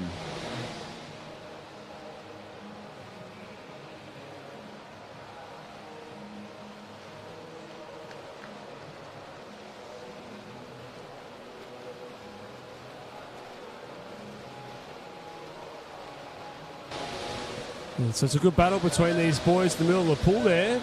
All out under the minute, and well and truly under the minute in 57s and 58.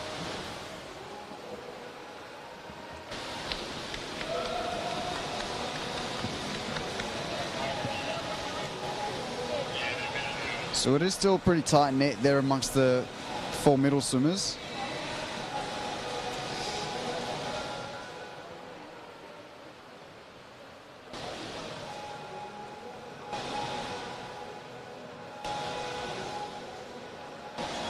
.128 there at the wall. I think we'll see some pretty quick times here.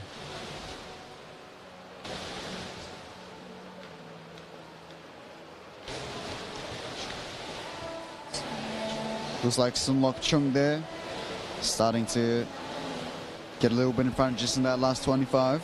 Looks like he might take out the first place. And he touches in 158. Yeah. So 2 boys there under that minute.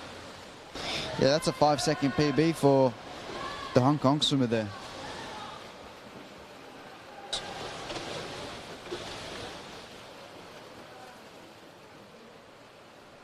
Very nicely done.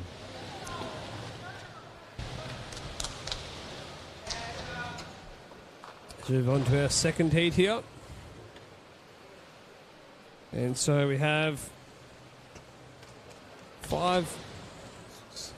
7 of these guys are actually, 7 of our 8 swimmers here are from the S14 category, with Tim Hodge from the S9. So this will actually be a really good heat to watch. And the previous heat, these guys were all S14, except for Ziwei Wong and Jesus Hernandez, were all S14s. So for these guys to all make a final, they're going to be fighting pretty hard to actually make it in. And so Hernandez is coming along now at about the 125 metre mark.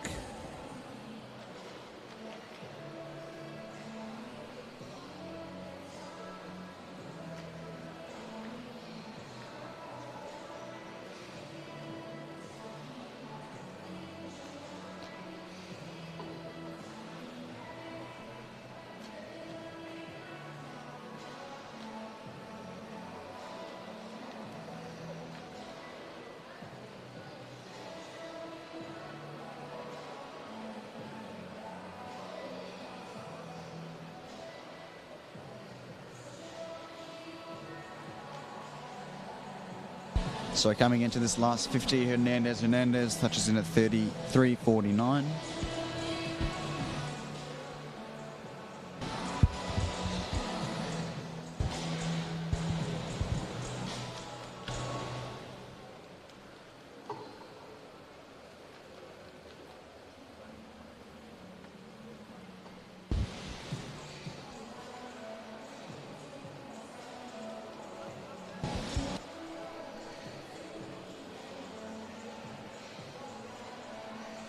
So his city times are 3:29, so he'll be a little over that. But in the middle of training season, without fully tapered, I wouldn't expect there to be massive PBs there from anyone, really.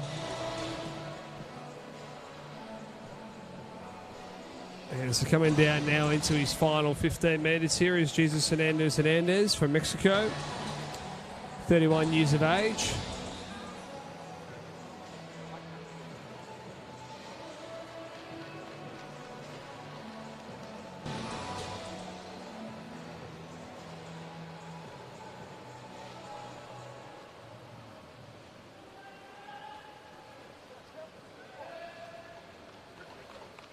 And 5 minutes and 14 seconds there.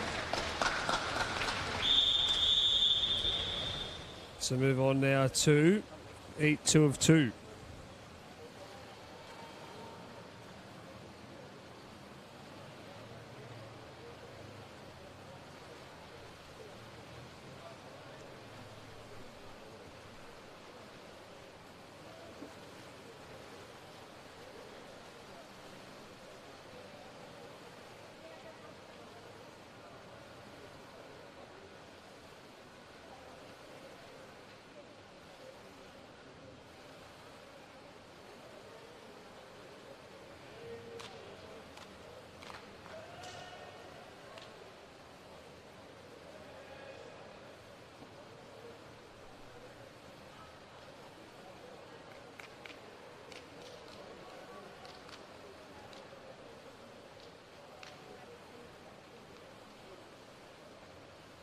I think heat 2 is almost ready to go here.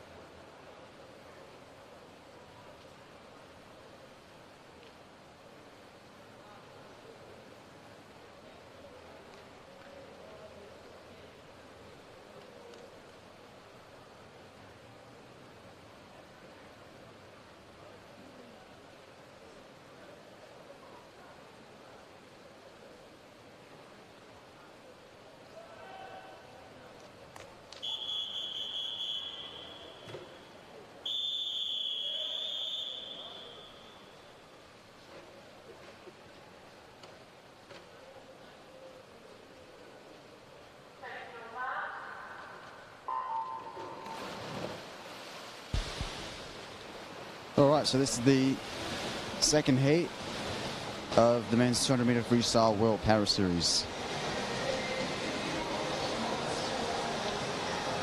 So it's pretty much a battle across the whole field here, except for Timothy Hodge, who's just having a seated time of 2:03. So he'll be looking at improving his own time with potentially a spot in the final.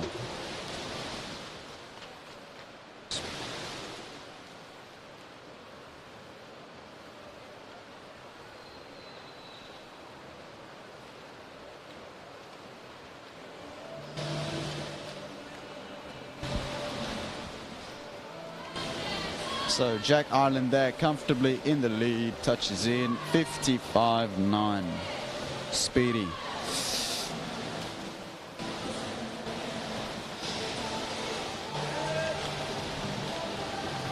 So Jack's seated times are 1:55. So he'll have to go about a minute, sub-minute to break his seat time and get a PB. Looks like he's got some competition though from Wai Lok, the Hong Kong swimmer.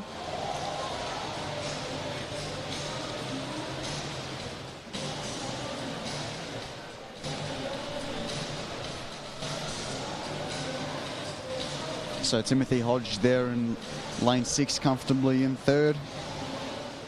And looks like lane 4's Ireland there dominating and pulling away from his competitor.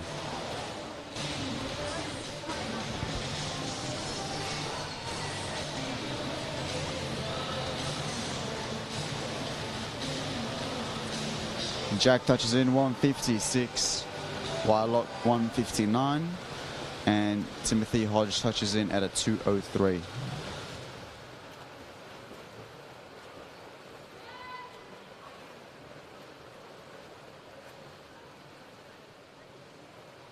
So I think that is right on PB, if not better than most of the field. So good to see.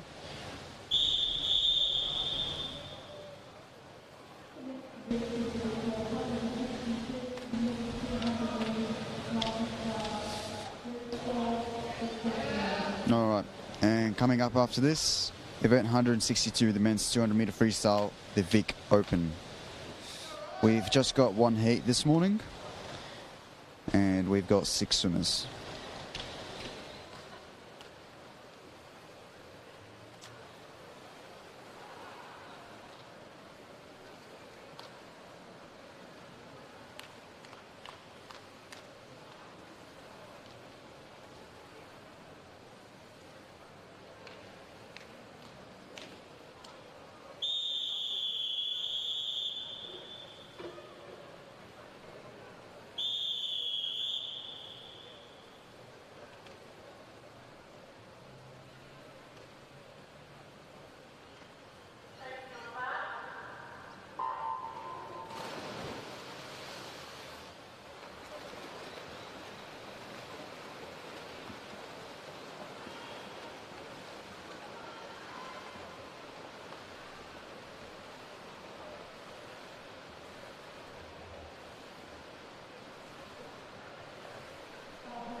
And so, coming through in event 162 here, the men's 200-meter freestyle multi-class Vic Open.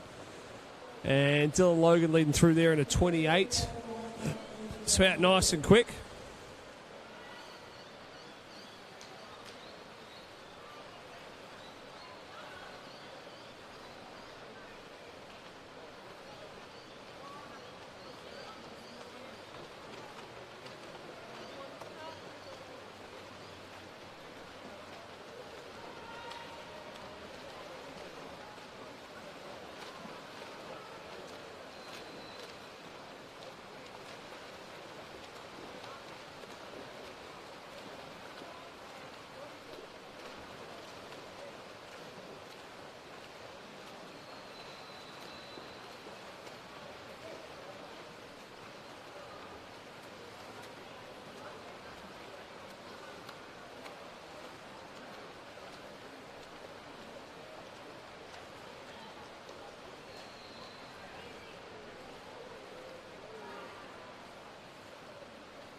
And coming down the wall now.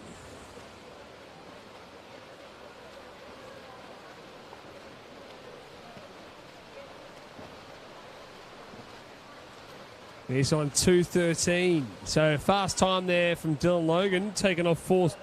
Oh, sorry, no, just a couple of seconds over, but Callum Simpson's taken off 2 seconds there. So good swim from those boys. And coming down the wall now is James Logan, and he's gone 2:30.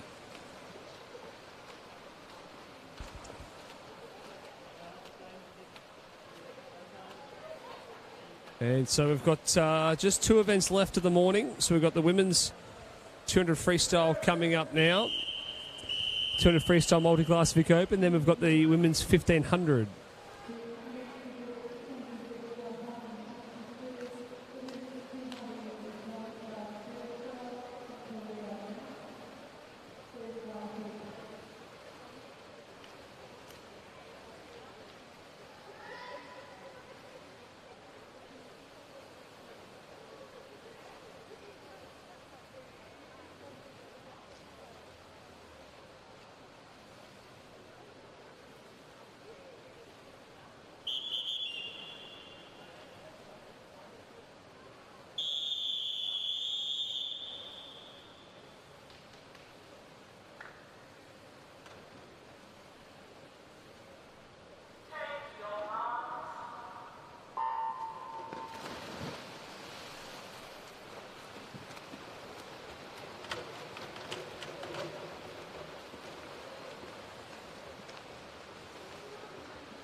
And coming down now the 100-metre mark, it looks like it will be Grace Brimelow leading us through, followed by Sarah Howe, and then India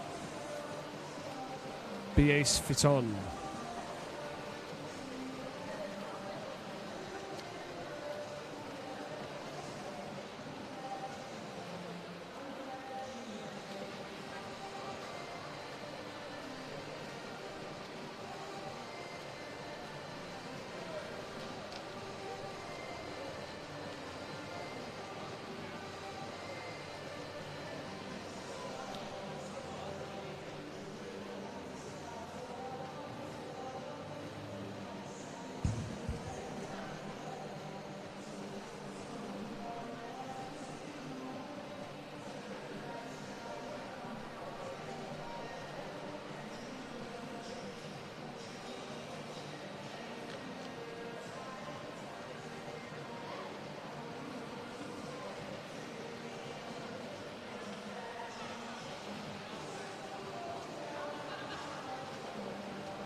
And Grace now coming down to the wall here.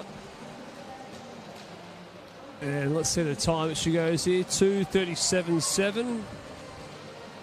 It was even about 2:33, so a couple of seconds over there. And for India, she's just taken off 7 seconds off her time. So that is a great swim there from India Bies Fiton.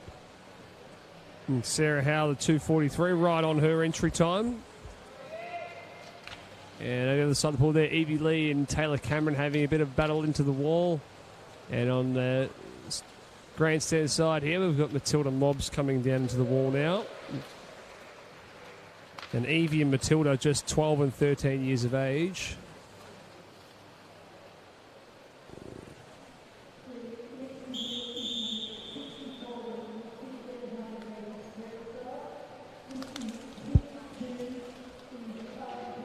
And so we have final event of the morning, the women's 1500 metre freestyle.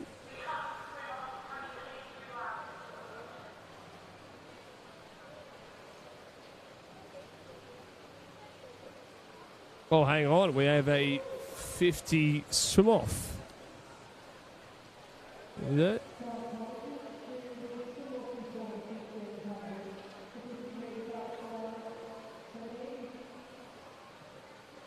We have a swim off here. Now we've got Bailey Stewart.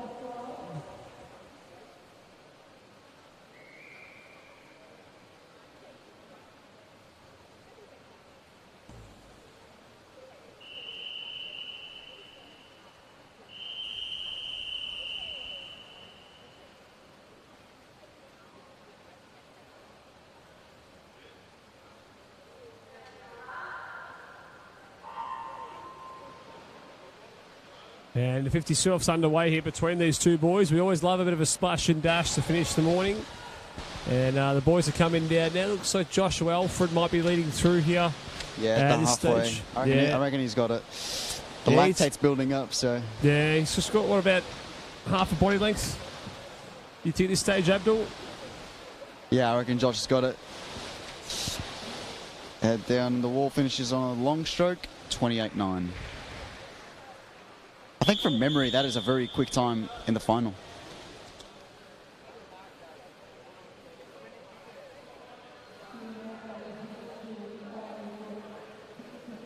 Yeah, no.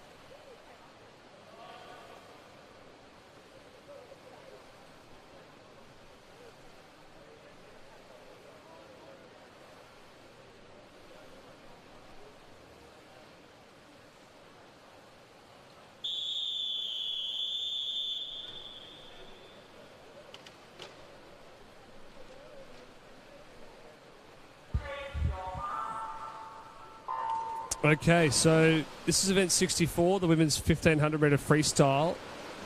We have a bit of a combined heat here of heats 2 and 3. So looking through, we have Emma Harrison, Sarah Cartel and Alana Cummings from heat 3 have been pushed into heat 2 here. So we have no Kiara Walsh. There is also no Melissa Wolf. Oh, no, Melissa Wolf's there. Sorry. So no Sophie Jacker. No Claire Milligan. No Dominique Hart in this heat 2. So it will be very intriguing how this 1500 pans out with some variety of times ranging between sort of that 18:08, 18:20 all the way out to sort of an 18:41. So if these girls from heat 3, Emma, Sarah and Alana, could keep up with these leaders in this heat, they could produce some big PBs here. So we'll find out. Yeah, Catherine there in lane 6 is already out in front with a huge lead, just 100 metres off the start. It'll be interesting to see if she keeps up that lead and makes it an even bigger one, or perhaps lane 0 or some of the other ones, other competitors are going to catch up.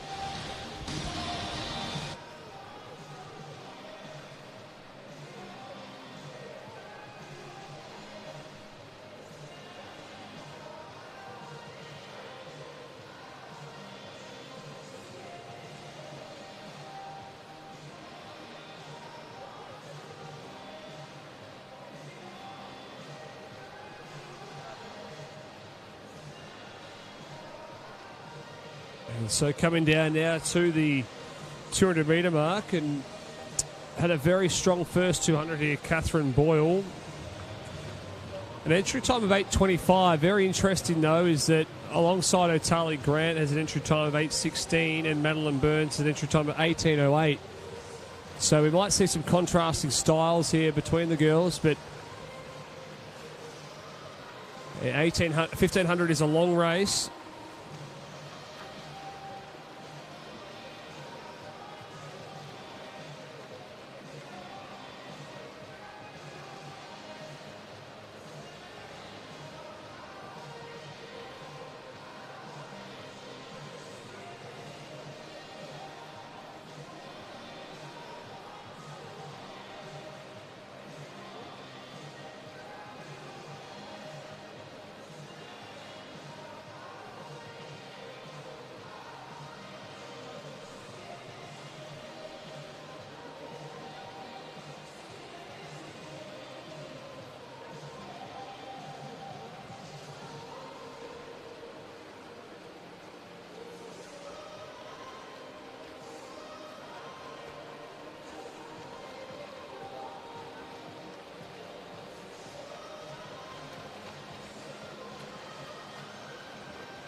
And so at the moment, Catherine Boyle has a huge lead, out by about 15 to 20 metres at the moment. And so the rest of the field has got a lot of work to do if they are going to reel her in. And while there's still a long way to go in this race, you can't let that lead get too far because you do run out of tarmac to try and reel someone in. So if these girls are going to make a bit of a move, they're going to have to start to make their move pretty soon because we are coming up to that 500 metre mark. So but look at Catherine's stroke at the moment. She's looking very relaxed. Barely any splash. You can see with her hands into the water, looking very smooth. A very efficient, quick breath. Sitting in second now looks like it is Tarly Gant, sorry. And on that far side over there, we've also got Taylor Watson. So those two are probably in second and third currently. And also Ivy Lee having a pretty good swim there. And also Emma Harrison. So pretty even across the field between those girls.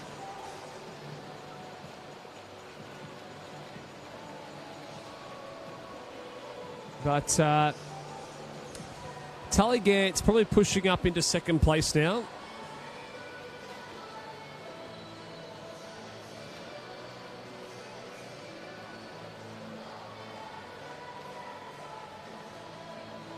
To you.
And so coming up to that halfway point here now, and for a lot of those swimmers, and Tali Gantz comfortably in second place behind Catherine Boyle, and in third place now is Taylor Watson. So Catherine Boyle still having a very strong swim at the moment. Having a good swim out wide over here. Close to us is also Alana Cummings from Camberwell.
And so these swimmers right now be sitting in a bit of a rhythm now. As we've sort of spoken a little bit about, it's about the breaking the 1500 into three blocks. And you're trying to build in each of that 500 blocks, but you're keeping your stroke pretty even all the way across the field as well.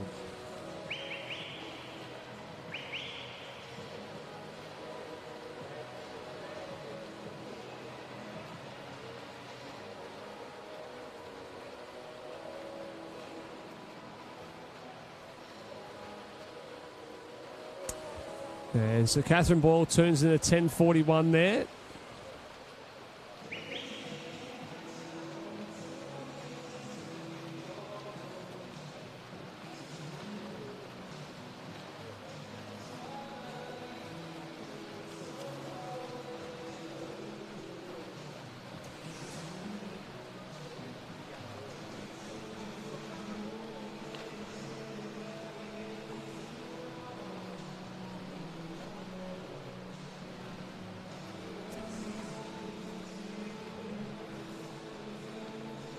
You can see now the field's really started to spread out a little bit.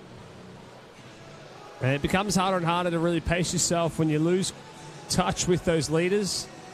And so these swimmers at the back here, they're going to have to do a bit of work to try and find that rhythm and keep pushing themselves all the way through to the finish.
And so Catherine Boyle now is looking very strong here. She's only a couple of 100 metres to go now. And Tali Gant is definitely closed the gap a little bit, but she's still a fair bit off the pace. So has she got enough room to try and reel her in this last 400?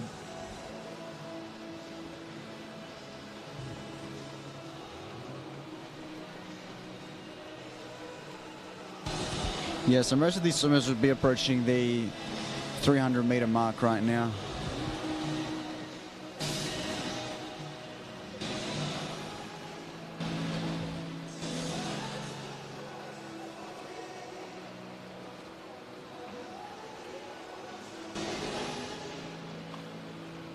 Yeah, I'm not sure how these swimmers, to be honest, swim these 1500 in terms of pace and strategy. I think it's just pick a pace from the start and just roll with it. Because if you go too hard too early, you lose that energy at the end. And yeah, you're going to find a pace that's comfortable that you know you can hold. But yeah, look, Catherine Boyle is leading us through at the moment. Looks so easy and cruisy at the moment. Not pushing too hard. You can see barely any splash. And you can see how quick she takes that breath. And she's already into that next stroke. She really doesn't pause on it. Yeah, she's doing very well with like reducing drag in the water, because it all builds up. Each 15, each little bit reduced in terms of drag will eventually add up to seconds at the end. Yeah, she's only got 300 metres to go now.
And so Catherine Boyle now into her final 200 here.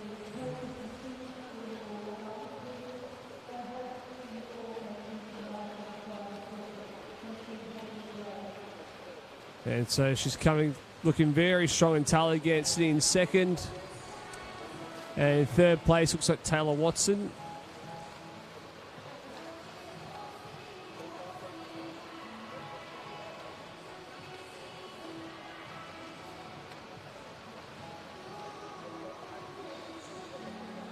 I think to be a long distance swimmer, you need to have a really good balance between your upper body and your lower body in terms of using up both extremities of the body. Because if you rely too much on either side, you're not going to be able to last for the whole 15. The whole distance. Yeah.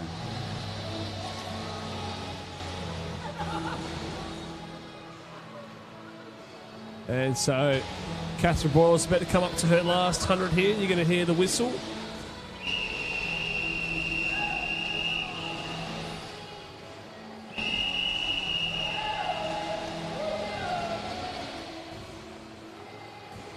And Tally Gant coming up to her final 100 as well.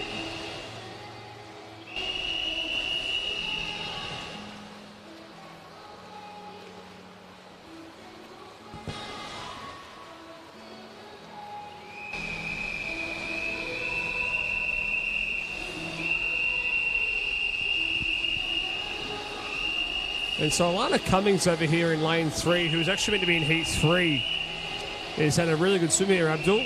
An entry time of 8:41. And she's on track for a huge PB here. We could see like a 20 seconds or something, yeah. And so Catherine Boyle's entry time was 18:25. And we could see her take off possibly 30 seconds here. A lousy 30 seconds. So coming up into the last 15.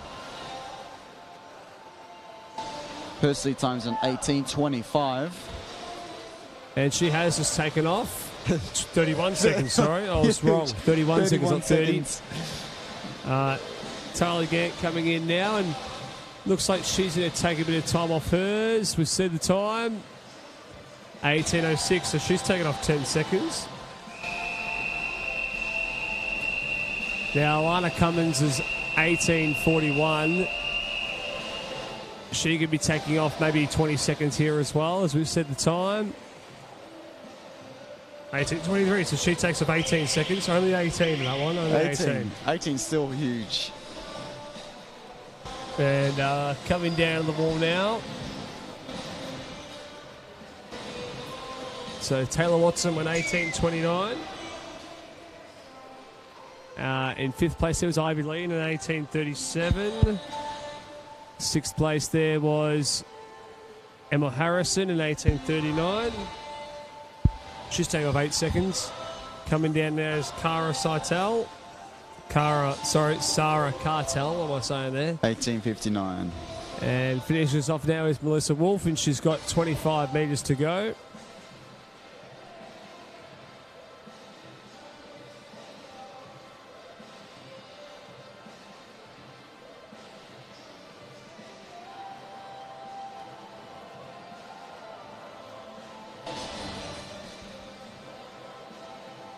And coming into the wall now is Melissa Wolf.